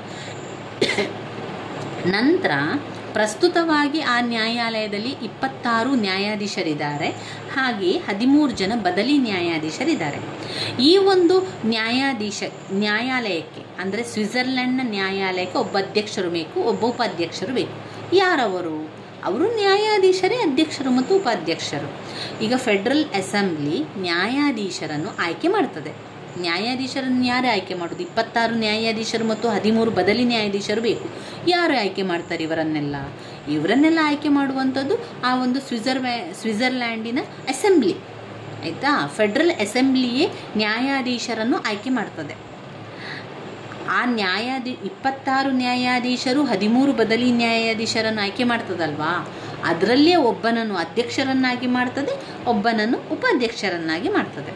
ಫೆಡ್ರಲ್ ಅಸೆಂಬ್ಲಿ ಆಯ್ಕೆ ಮಾಡುವುದು, ನ್ಯಾಯಾಲಯದ ಅಧ್ಯಕ್ಷರು ಉಪಾಧ್ಯಕ್ಷರು ಪುನರಾಯ್ಕೆಯಾಗಲು ಅವಕಾಶವಿರುವುದಿಲ್ಲ.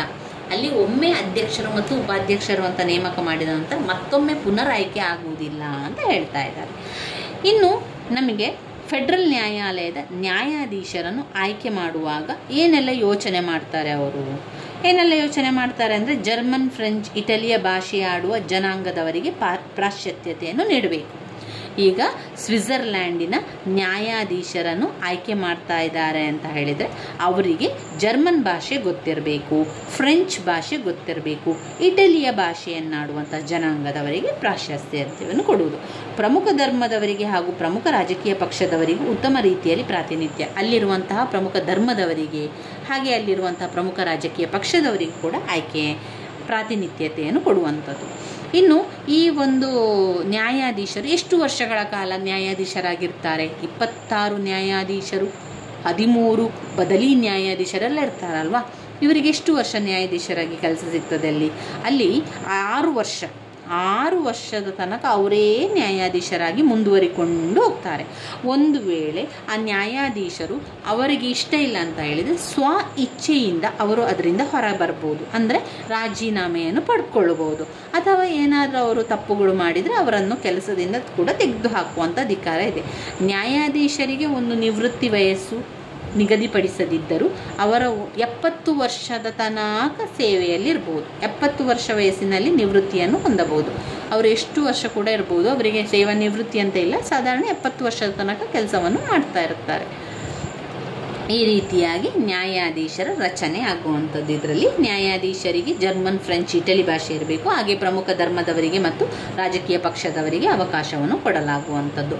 ಇದು ಸ್ವಿಟ್ಜರ್ಲ್ಯಾಂಡಿನ ನ್ಯಾಯಾಲಯದ ರಚನೆ. ಇನ್ನು ಸ್ವಿಟ್ಜರ್ಲ್ಯಾಂಡ್ನ ನ್ಯಾಯಾಲಯದ ಅಧಿಕಾರದ ಬಗ್ಗೆ ತಿಳ್ಕೊಳ್ಳೋಣ. ಸ್ವಿಟ್ಜರ್ಲ್ಯಾಂಡ್ನ ನ್ಯಾಯಾಲಯವು ದೇಶದ ಉನ್ನತ ಸ್ಥಾನದಲ್ಲಿರುವಂತಹ ಸ್ವಿಟ್ಜರ್ಲ್ಯಾಂಡ್ ನ್ಯಾಯಾಲಯವು 3 ಪರಿಣಿತ ವಿಭಾಗವನ್ನು ಹೊಂದಿದೆ. ಏನೆಲ್ಲ ವಿಭಾಗ ಹೊಂದಿದೆ ಅಂತ ಹೇಳಿದರೆ, ಸಂವಿಧಾನಿಕ ಮತ್ತು ಆಡಳಿತಾತ್ಮಕ ವಿಭಾಗ. ಸಂವಿಧಾನಿಕ ಪೀಠವು 9 ನ್ಯಾಯಾಧೀಶರನ್ನು ಒಳಗೊಂಡಿದೆ. 5 ನ್ಯಾಯಾಧೀಶರು ಆಡಳಿತಾತ್ಮಕ ವಿಭಾಗದಲ್ಲಿ ಕಾರ್ಯವನ್ನು ನಿರ್ವಹಿಸುತ್ತದೆ. ಅದರ ಅಧಿಕಾರ ಮತ್ತು 3 ವಿಭಾಗಗಳನ್ನು ಕಾಣಬಹುದು. ಒಂದು ಸಂವಿಧಾನಾತ್ಮಕ ಮತ್ತು ಆಡಳಿತಾತ್ಮಕ ವಿಧಾನ. ಸಂವಿಧಾನಾತ್ಮಕದಲ್ಲಿ 9 ನ್ಯಾಯಾಧೀಶರನ್ನು ಅದರಲ್ಲಿ ಒಳಗೊಂಡಿದ್ದಾರೆ. ಹಾಗೆ ಆಡಳಿತಾತ್ಮಕ ವಿಭಾಗದಲ್ಲಿ 5 ನ್ಯಾಯಾಧೀಶರು ಕಾರ್ಯವನ್ನು ನಿರ್ವಹಿಸ್ತಾರೆ.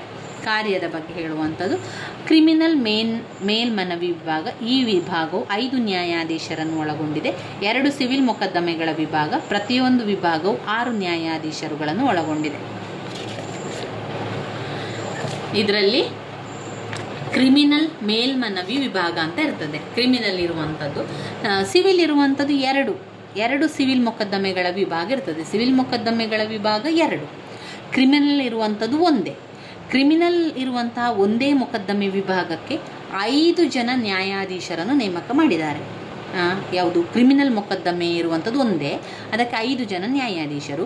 ಸಿವಿಲ್ ಮೊಕದ್ದಮೆ 2 ಇದೆ, ಅಲ್ಲಿ ಒಟ್ಟು 6 ನ್ಯಾಯಾಧೀಶರು ಒಳಗೊಂಡಿದ್ದಾರೆ. ಪ್ರತಿಯೊಂದು ವಿಭಾಗಕ್ಕೂ ಕೂಡ 6.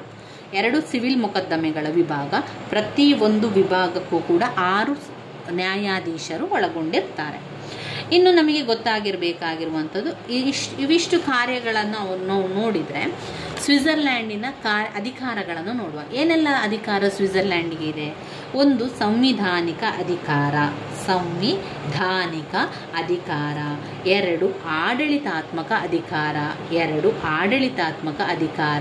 3 ಸಿವಿಲ್ ಮೊಕದ್ದಮೆಗೆ ಸಂಬಂಧಿಸಿದ ಅಧಿಕಾರ, ಕ್ರಿಮಿನಲ್ ಮೊಕದ್ದಮೆಗೆ ಸಂಬಂಧಿಸಿದ ಅಧಿಕಾರ, ಮೇಲ್ಮನವಿಯ ವಿಚಾರಣೆ ಮಾಡುವ ಅಧಿಕಾರ. ಮೇಲ್ಮನವಿ ಅಂತ ಹಾಕಿರ್ತಾರಲ್ವ, ಅದರ ವಿಚಾರಣೆ ಮಾಡುವ ಅಧಿಕಾರ. ಒಂದು ಸಂವಿಧಾನಿಕ ಅಧಿಕಾರ, 2 ಆಡಳಿತಾತ್ಮಕ ಅಧಿಕಾರ, 3 ಸಿವಿಲ್ ಮೊಕದ್ದಮೆಗೆ ಸಂಬಂಧಿಸಿದಂತಹ ಒಂದು ಅಧಿಕಾರ, ಕ್ರಿಮಿನಲ್ ಮೊಕದ್ದಮೆಗೆ ಸಂಬಂಧಿಸಿದಂತಹ ಅಧಿಕಾರ, ಮೇಲ್ಮನವಿಯ ವಿಚಾರಣಾಧಿಕಾರ. ಇವಿಷ್ಟು ಪಾಯಿಂಟ್ಸ್ಗಳು ಅಧಿಕಾರದಲ್ಲಿ ಬರುವಂಥದ್ದು. ಸಂವಿಧಾನಿಕ ಅಧಿಕಾರ ಅಂತ ಹೇಳಿದರೆ ಸಂವಿಧಾನಕ್ಕೆ ಸಂಬಂಧಪಟ್ಟದ್ದು. ಅದು ಒಂದು ಪೌರರ ಹಕ್ಕು, ಅವರ ಕರ್ತವ್ಯ, ಒಂದು ಸಂವಿಧಾನಕ್ಕೆ ಸಂಬಂಧಪಟ್ಟದ್ದು ಏನೆಲ್ಲ ಬರಿಬೋದು. ಕ್ಯಾಂಟೀನ್ಗಳ ಕಾರ್ಯಾಂಗದ ಅಧಿಕಾರ, ಪೌರರ ಹಕ್ಕು ಉಲ್ಲಂಘನೆ, ಮತ್ತು ಕ್ಯಾಂಟನ್ಗಳ ನಡುವೆ ಉದ್ಭವಿಸುವ ವಿವಾದ, ಫೆಡ್ರಲ್ ಮತ್ತು ಕ್ಯಾಂಟೀನ್ ನಡುವಿನ ವಿವಾದ, ಇದೆಲ್ಲ ಸಂವಿಧಾನದಲ್ಲಿ ನಾವು ಏನೆಲ್ಲ ವಿಚಾರ ಬರಬಹುದು ಆ ಸಂವಿಧಾನದ ಅಧಿಕಾರವನ್ನು ನಾವು ಅದರಲ್ಲಿ ಹಾಕ್ತಾ ಹೋಗಬೇಕು. ಇನ್ನು ಆಡಳಿತಾತ್ಮಕ ವಿಚಾರ ಅಂತ ಬಂದಾಗ ಸ್ವಿಟ್ಜರ್ಲ್ಯಾಂಡಿನ ನ್ಯಾಯಾಂಗವು ಆಡಳಿತಾತ್ಮಕ ಅಧಿಕಾರಕ್ಕೆ ಸಂಬಂಧಿಸಿದಂಥ ಕೆಲಸಗಳನ್ನು ಮಾಡ್ತದೆ.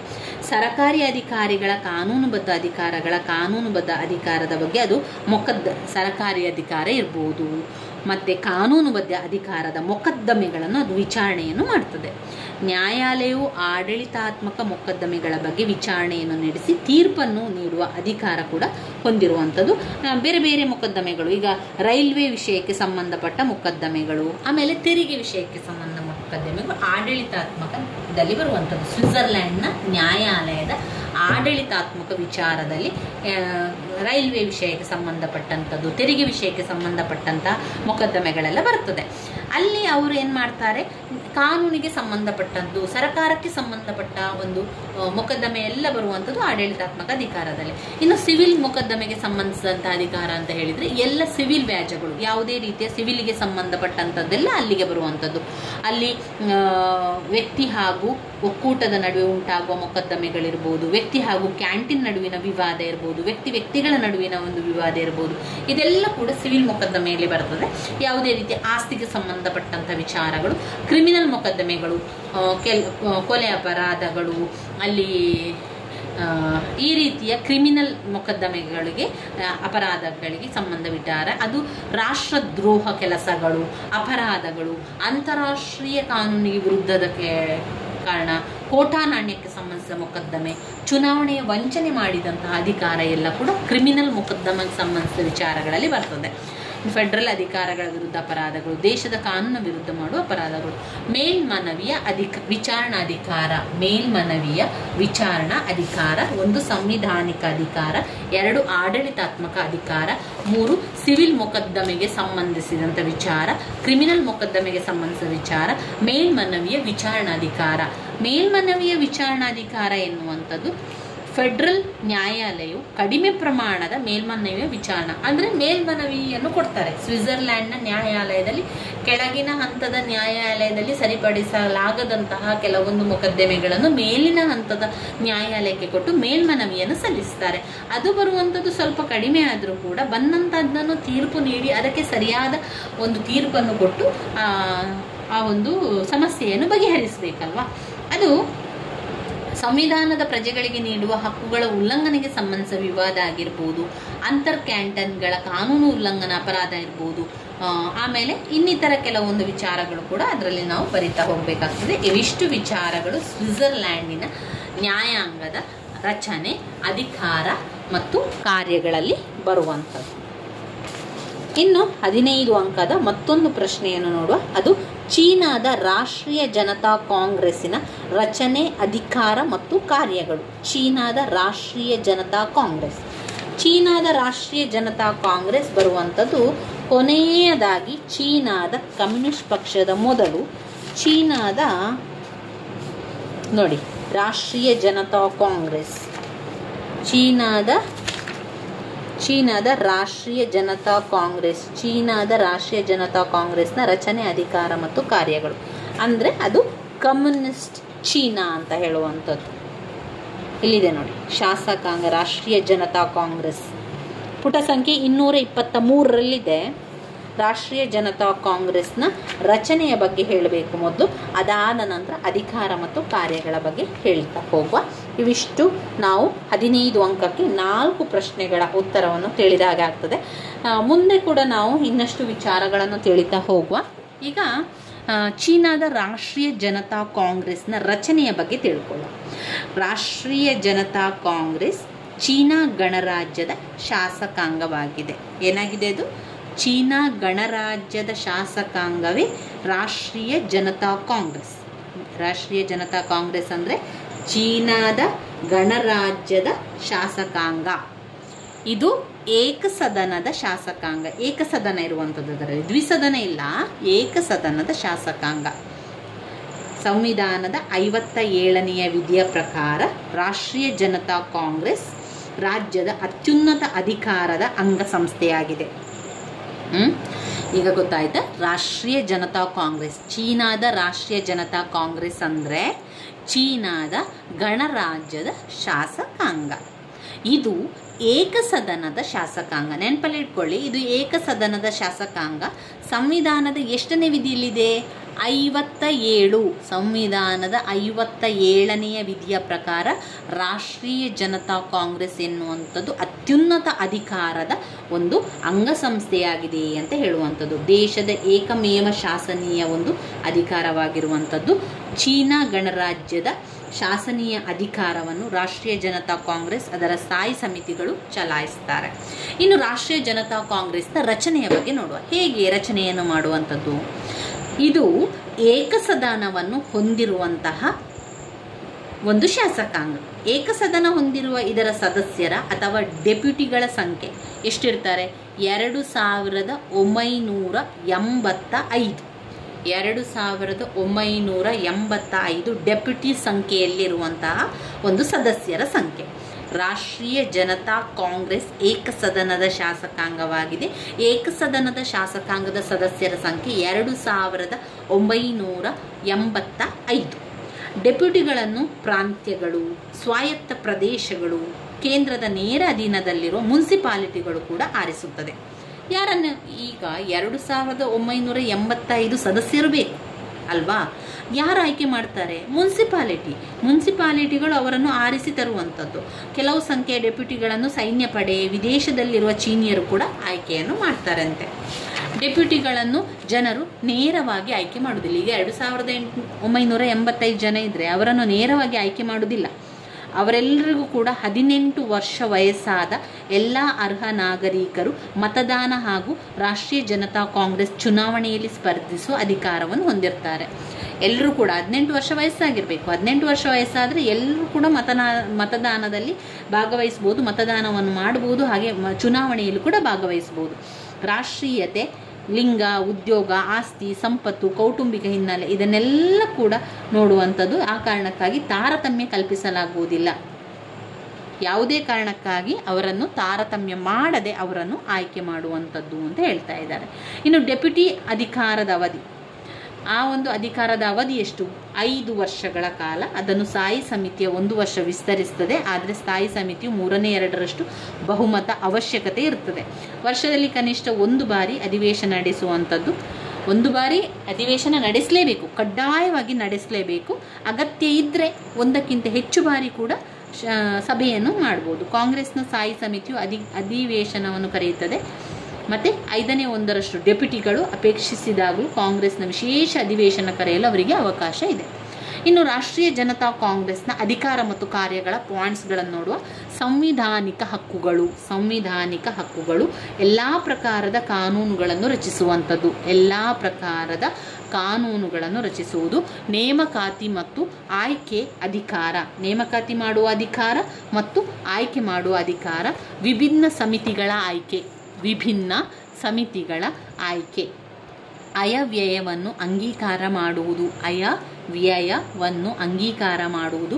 ಯೋಜನೆಗಳಿಗೆ ಅನುಮತಿಯನ್ನು ಕೊಡುವುದು. ಹಾಗೆ ಇತರ ಅಧಿಕಾರಗಳು. ರಾಷ್ಟ್ರೀಯ ಜನತಾ ಕಾಂಗ್ರೆಸ್ನ ಅಧಿಕಾರ ಮತ್ತು ಕಾರ್ಯಗಳು ಇನ್ನೊಮ್ಮೆ ನಾವು ಕೇಳಿತಾ ಹೋಗುವ. ಸಂವಿಧಾನಿಕ ಕಾರ್ಯಗಳು, ಸಂವಿಧಾನಕ್ಕೆ ಸಂಬಂಧಪಟ್ಟಂತೆ ಎಲ್ಲ ಕಾರ್ಯಗಳನ್ನು ಮಾಡ್ತದೆ. ಅಂದರೆ ಸಂವಿಧಾನ ತಿದ್ದುಪಡಿ ಮಾಡುವಂಥದ್ದಿರ್ಬೋದು, ಅಥವಾ ಹೊಸ ತಿದ್ದುಪಡಿಯನ್ನು ಮಾಡುವಂಥದ್ದು, ಹೊಸ ವಿಚಾರಗಳನ್ನು ತರುವಂಥದ್ದು, ಅನುಮೋದನೆಯನ್ನು ಮಾಡುವಂಥದ್ದು, ಇದೆಲ್ಲ ಕೂಡ ಸಂವಿಧಾನದ ಕಾರ್ಯಗಳನ್ನು ರಾಷ್ಟ್ರೀಯ ಜನತಾ ಕಾಂಗ್ರೆಸ್ ಮಾಡ್ತದೆ. ಇನ್ನು ಎಲ್ಲ ಪ್ರಕಾರದ ಕಾನೂನುಗಳನ್ನು ರಚಿಸ್ತದೆ. ಎಲ್ಲ ಪ್ರಕಾರದ ಕಾನೂನು ಅಂದರೆ ಏನು? ಕಾನೂನಿನಲ್ಲಿ 2 ಪ್ರಕಾರ ಇರುವಂಥದ್ದು. ಒಂದು ಕ್ರಿಮಿನಲ್ ಪ್ರಕರಣ, ಮತ್ತೊಂದು ಸಿವಿಲ್ ಪ್ರಕರಣ. ಇಲ್ಲಿ ಕ್ರಿಮಿನಲ್ ಪ್ರಕರಣ ಮತ್ತು ಸಿವಿಲ್ ಪ್ರಕರಣಕ್ಕೆ ಸಂಬಂಧಪಟ್ಟಂಥ ಎಲ್ಲ ಕಾನೂನುಗಳನ್ನು ರಚನೆಯನ್ನು ಮಾಡುವಂಥದ್ದು, ಅದಕ್ಕೆ ಅಗತ್ಯವಿದ್ದ ಎಲ್ಲ ರೀತಿಯ ತಿದ್ದುಪಡಿಗಳನ್ನು ಮಾಡುವುದು, ಅದಕ್ಕೆ ಹೊಸ ಬದಲಿ ವಿಷಯಗಳನ್ನು ತರುವಂಥದ್ದು ಎಲ್ಲ ಕೆಲಸಗಳನ್ನು ರಾಷ್ಟ್ರೀಯ ಜನತಾ ಕಾಂಗ್ರೆಸ್ ಮಾಡ್ತದೆ. ಒಂದು ಸಂವಿಧಾನಿಕ ಕಾರ್ಯ, ಎಲ್ಲ ಪ್ರಕಾರದ ಕಾನೂನುಗಳನ್ನು ರಚಿಸುವಂಥದ್ದು. 3 ನೇಮಕಾತಿ ಅಧಿಕಾರ ಮತ್ತು ಆಯ್ಕೆ ಅಧಿಕಾರ. ಸದಸ್ಯರನ್ನು ರಾಷ್ಟ್ರೀಯ ಜನತಾ ಕಾಂಗ್ರೆಸ್ ನೇಮಕಾತಿಯನ್ನು ಮಾಡಲಿಕ್ಕೆ, ಅಂದರೆ ಹುದ್ದೆಗೆ ನೇಮಕಾತಿ ಮಾಡಲಿಕ್ಕೆ, ಹುದ್ದೆಗೆ ನೇಮಕಾತಿಯನ್ನು ಮಾಡಿ ಆಯ್ಕೆಯನ್ನು ಮಾಡಲಿಕ್ಕೆ, ಹಾಗೆ 5 ವರ್ಷದ ಅವಧಿಗಾಗಿ ಗಣರಾಜ್ಯದ ಅಧ್ಯಕ್ಷರು ಮತ್ತು ಉಪಾಧ್ಯಕ್ಷರನ್ನು ಆಯ್ಕೆ ಮಾಡುವಂಥದ್ದು, ಇದೆಲ್ಲ ರಾಷ್ಟ್ರೀಯ ಜನತಾ ಕಾಂಗ್ರೆಸ್ನ ನೇಮಕಾತಿ ಅಧಿಕಾರ ಇದೆ. ಹಾಗೆ ಆಯ್ಕೆ ಮಾಡುವಂಥ ಅಧಿಕಾರ ಕೂಡ ಹೊಂದಿರ್ತಾರೆ. ಸಂವಿಧಾನಿಕ ಕಾರ್ಯಗಳು, ಎಲ್ಲ ಪ್ರಕಾರದ ಕಾನೂನುಗಳನ್ನು ರಚಿಸುವುದು, ನೇಮಕಾತಿ ಮತ್ತು ಆಯ್ಕೆಯ ಅಧಿಕಾರ. 4 ವಿಭಿನ್ನ ಸಮಿತಿಗಳ ಆಯ್ಕೆ, ವಿಭಿನ್ನವಾದ ಸಮಿತಿಗಳನ್ನು ಆಯ್ಕೆ ಮಾಡೋದು. ವಿಭಿನ್ನ ಸಮಿತಿ ಅಂದರೆ ಏನು? ಬೇರೆ ಬೇರೆ ಸಮಿತಿ, ಹಣಕಾಸಿನ ಸಮಿತಿ, ಕಾನೂನು ಸಮಿತಿ, ಆರ್ಥಿಕ ಸಮಿತಿ, ಶೈಕ್ಷಣಿಕ ಸಮಿತಿ, ಶಿಕ್ಷಣಕ್ಕೆ ಸಂಬಂಧ ಸಮಿತಿ, ಸಾಂಸ್ಕೃತಿಕ ಸಮಿತಿ, ಆರೋಗ್ಯದ ಸಮಿತಿ, ಇದೆಲ್ಲ ಕೂಡ ವಿಭಿನ್ನ ಸಮಿತಿ ಅಲ್ವಾ. ಈ ವಿಭಿನ್ನ ಸಮಿತಿಯ ಆಯ್ಕೆಯನ್ನು ಮಾಡುವಂಥದ್ದು ರಾಷ್ಟ್ರೀಯ ಜನತಾ ಕಾಂಗ್ರೆಸ್ನ ಅಧಿಕಾರ ಮತ್ತು ಕಾರ್ಯಗಳಲ್ಲಿ ಬರುವಂಥದ್ದು. ಇನ್ನು ಅಯವ್ಯಯ ಅಂಗೀಕರಣ. ಅಯವ್ಯಯ ಅಂದರೆ ಹಣಕಾಸಿನ ಸಂಬಂಧಿಸಿದ ಅಯವ್ಯಯ ಆಗಿರ್ಬೋದು, ಇನ್ನಿತರ ವಿಷಯಗಳಿಗೆ ಸಂಬಂಧಿಸಿದ ಅಯವ್ಯಯ ಆಗಿರ್ಬೋದು. ಈ ರಾಷ್ಟ್ರೀಯ ಜನತಾ ಕಾಂಗ್ರೆಸ್ ಏನು ಮಾಡ್ತದೆ ಅಂತ ಹೇಳಿದರೆ, ಅಯವ್ಯಯವನ್ನು ತಯಾರಿಕೆ ಮಾಡುವಂಥದ್ದು, ಅಯವ್ಯಯನ್ನು ಸ್ಥಾಪನೆ ಮಾಡಿ ಅದನ್ನು ಅನುಷ್ಠಾನಕ್ಕೆ ತರುವಂಥದ್ದು, ಅದರಿಂದ ವರದಿಯನ್ನು ಕಲ್ಪಿಸುವಂಥದ್ದು, ಇದೆಲ್ಲ ಕೆಲಸವನ್ನು ಮಾಡುವಂಥದ್ದು ಅಯವ್ಯಯ ಅಂಗೀಕಾರ ಮಾಡುವುದರಿಂದ. ಇನ್ನು ನಾವು ನೋಡಿದರೆ ಯೋಜನೆಗಳಿಗೆ ಅನುಮತಿಯನ್ನು ಕೊಡುವಂಥದ್ದು. ರಾಷ್ಟ್ರೀಯ ಜನತಾ ಕಾಂಗ್ರೆಸ್ ಎಲ್ಲ ರೀತಿಯ ಅನುಮತಿಗಳಿಗೆ, ಎಲ್ಲ ರೀತಿಯ ಯೋಜನೆಗಳಿಗೆ ಅನುಮತಿಯನ್ನು ಕೊಡ್ತದೆ. ರಾಷ್ಟ್ರೀಯ ಮತ್ತು ಸಾಮಾಜಿಕ ಅಭಿವೃದ್ಧಿಯ ಯೋಜನೆಗಳನ್ನು ಪರಿಶೀಲಿಸಿ ಅವುಗಳಿಗೆ ತನ್ನ ಅನುಮತಿಯನ್ನು ಕೂಡ ನೀಡ್ತದೆ. 7 ಇತರ ಅಧಿಕಾರಗಳು. ಇತರ ಅಧಿಕಾರಗಳು ಅಂತ ಹೇಳಿದರೆ ಏನು? ಈಗ ಯುದ್ಧ ಆಗ್ತದೆ, ಶಾಂತಿಯ ಬಗ್ಗೆ, ಯುದ್ಧ ಮತ್ತು ಶಾಂತಿಯ ಬಗ್ಗೆ ನಿರ್ಧಾರ ಮಾಡುವಂಥದ್ದು. ರಾಷ್ಟ್ರೀಯ ಕಾಂಗ್ರೆಸ್ನ ಸ್ಥಾಯಿ ಸಮಿತಿ ಅಂಗೀಕರಿಸಿದ ಅಸಮಂಜಸ ತೀರ್ಮಾನಗಳನ್ನು ರದ್ದುಪಡಿಸುವಂಥದ್ದು. ಅಂದರೆ ಅಗತ್ಯ ಇಲ್ಲದಂತಹ ತೀರ್ಪುಗಳನ್ನೆಲ್ಲ ರದ್ದು ಮಾಡ್ತದೆ. ಅಗತ್ಯ ಇದ್ದರೆ ಮಾತ್ರ ಅದನ್ನು ಬಳಸಿಕೊಳ್ಳುವಂಥದ್ದು. ಬೇಕಾದ ವಿಚಾರಗಳನ್ನು ಸ್ಥಾಪನೆಗೆ ಅನುಮತಿಯನ್ನು ಕೊಡ್ತದೆ. ವ್ಯವಸ್ಥೆಯ ಬಗ್ಗೆ ತೀರ್ಮಾನವನ್ನು ತೆಗೆದುಕೊಳ್ತದೆ. ಯುದ್ಧ ಮತ್ತು ಶಾಂತಿಯ ಬಗ್ಗೆ ನಿರ್ಧರಿಸ್ತದೆ. ದೇಶದ ಅತ್ಯುನ್ನತ ಸಂಸ್ಥೆಯಂತೆ ಇನ್ನಿತರ ಅಧಿಕಾರ ಮತ್ತು ಕಾರ್ಯಗಳನ್ನು ನಿರ್ವಹಿಸುತ್ತದೆ. ಈ ಒಂದು ರಾಷ್ಟ್ರೀಯ ಜನತಾ ಕಾಂಗ್ರೆಸ್ ಸಂವಿಧಾನದಲ್ಲಿನ ತಿದ್ದುಪಡಿಯನ್ನು ಮಾಡ್ತದೆ, ಶಾಸನಗಳನ್ನು ರಚನೆ ಮಾಡ್ತದೆ, ಅಧಿಕಾರಗಳನ್ನು ಚಲಾಯಿಸ್ತದೆ, ಯುದ್ಧ ಮತ್ತು ಶಾಂತಿಯ ಬಗ್ಗೆ ತೀರ್ಮಾನವನ್ನು ತೆಗೆದುಕೊಳ್ಳುವುದು, ಅಯವ್ಯಯ ಪಟ್ಟಿಗಳನ್ನು ಅನುಮೋದನೆ ನೀಡುವುದು, ಈ ಎಲ್ಲ ಅಧಿಕಾರಗಳು ರಾಷ್ಟ್ರೀಯ ಜನತಾ ಕಾಂಗ್ರೆಸ್ನಲ್ಲಿ ಬರುವಂಥದ್ದನ್ನು ಕಾಣ್ಬೋದು. ರಾಷ್ಟ್ರೀಯ ಜನತಾ ಕಾಂಗ್ರೆಸ್ನಲ್ಲಿ ಬರುವಂತಹ ಮುಖ್ಯವಾದ ಅಧಿಕಾರಗಳನ್ನು ಹೇಳ್ತಾ ಹೋಗ್ತೇನೆ. ಸಂವಿಧಾನಿಕ ಕಾರ್ಯಗಳು, ಎಲ್ಲ ಪ್ರಕಾರದ ಕಾನೂನುಗಳನ್ನು ರಚಿಸುವುದು, ನೇಮಕಾತಿ ಮತ್ತು ಆಯ್ಕೆಯ ಅಧಿಕಾರ, ವಿಭಿನ್ನ ಸಮಿತಿಗಳ ಆಯ್ಕೆ, ಅಯವ್ಯಯ ಅಂಗೀಕಾರ, ಯೋಜನೆಗಳಿಗೆ ಅನುಮತಿ, ಇತರ ಅಧಿಕಾರಗಳು.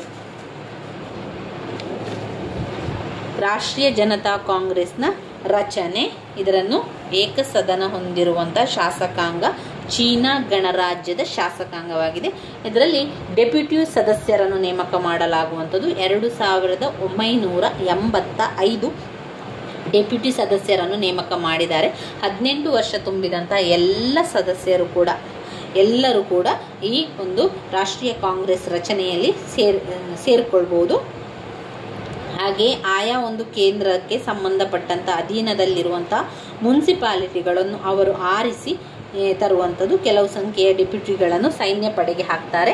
ವಿದೇಶದಲ್ಲಿರುವ ಚೀನಿಯರು ಆಯ್ಕೆಯನ್ನು ಮಾಡ್ತಾರೆ. ಡೆಪ್ಯೂಟಿಗಳನ್ನು ಜನರು ನೇರವಾಗಿ ಆಯ್ಕೆ ಮಾಡುವುದಿಲ್ಲ. 18 ವರ್ಷವನ್ನು ತುಂಬಿದಂತಹ ನಾಗರಿಕರು ಮತದಾನ ಮಾಡುವಂತಹ, ರಾಷ್ಟ್ರೀಯ ಜನತಾ ಕಾಂಗ್ರೆಸ್ನ ಚುನಾವಣೆಯಲ್ಲಿ ಸ್ಪರ್ಧಿಸುವಂತಹ ಅಧಿಕಾರವನ್ನು ಕೂಡ ಹೊಂದಿರ್ತಾರೆ.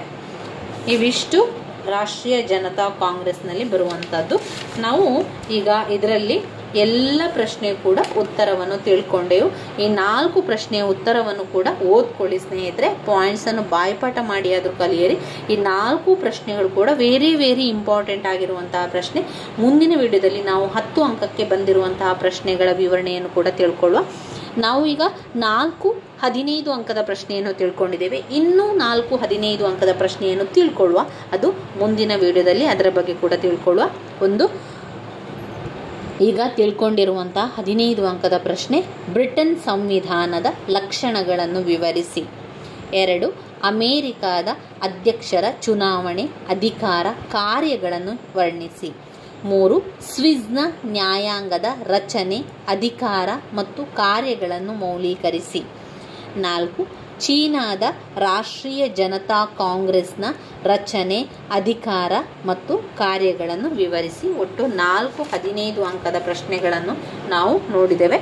ಈ 24ನೇ ಘಟಕದಲ್ಲಿ ಕಮ್ಯುನಿಸ್ಟ್ ಚೀನಾದ ಸಂವಿಧಾನ ಇದೆಯಲ್ಲ, ಅದು ಇಂಪಾರ್ಟೆಂಟ್ ಆಗಿರುವಂತಹ ಪ್ರಶ್ನೆ. ಅದರಲ್ಲಿ ರಚನೆ ಅಂತ ಬಂದಾಗ ಯಾವ ರೀತಿ ಆಯ್ಕೆ ಮಾಡುವಂಥದ್ದು, ಸದಸ್ಯರು ಯಾರು ಆಯ್ಕೆ ಮಾಡ್ತಾರೆ, ಎಷ್ಟು ವರ್ಷಗಳ ಕಾಲ ಇರ್ತಾರೆ, ಅಥವಾ ಎಷ್ಟು ಅವರಿಗೆ ಯಾವ ರೀತಿಯ ಚುನಾವಣೆಯಲ್ಲಿ ಭಾಗವಹಿಸ್ಬೋದು, ಅದನ್ನೆಲ್ಲ ನೀವು ಬರಿತಾ ಹೋಗಿ. ನಂತರ ಅಧಿಕಾರ ಅಂತ ಕಾರ್ಯ ಬಂದಾಗ ಪಾಯಿಂಟ್ಸ್ಗಳಿದೆಯಲ್ಲ, ಆ ಪಾಯಿಂಟ್ಸನ್ನು ಸರಿಯಾಗಿ ಕಲಿತುಕೊಳ್ಳಿ ಸ್ನೇಹಿತರೆ. ನಂತರ ವಿವರಣೆಯನ್ನು ನಿಮಗೆ ವಿವರಿಸಲಿಕ್ಕೆ ಎಷ್ಟು ಸಾಧ್ಯವೋ ಅಷ್ಟನ್ನು ವಿವರಿಸ್ತಾ ಹೋಗಿ.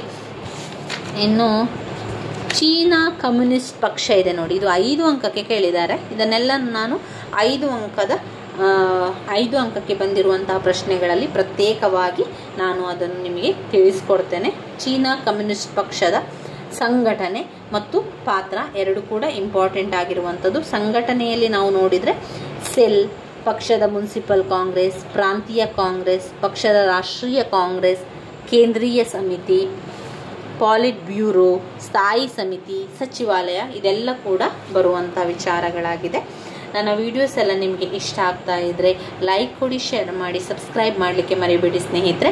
ಪರೀಕ್ಷೆಗೆ ಯಾವುದೇ ರೀತಿಯ ಭಯ ಮಾಡಬೇಡಿ, ಎಲ್ಲದಕ್ಕೂ ಕೂಡ ಉತ್ತರವನ್ನು ಬರೆದು ಬನ್ನಿ. ಅದಕ್ಕಿಂತ ಮೊದಲು ಎಲ್ಲದ ಪಾಯಿಂಟ್ಸನ್ನು ಸರಿಯಾಗಿ ಕಲ್ತ್ಕೊಳ್ಳಿ. ಸಾಧ್ಯ ಆದಷ್ಟು ನಿಮಗೆ ನಾನು 10 ಅಂಕದ್ದು 5 ಅಂಕದ್ದು ಎಲ್ಲ ವಿಡಿಯೋವನ್ನು ಮಾಡಿ ಕೊಡಲಿಕ್ಕೆ ಪ್ರಯತ್ನಿಸ್ತೇನೆ. ಧನ್ಯವಾದಗಳು.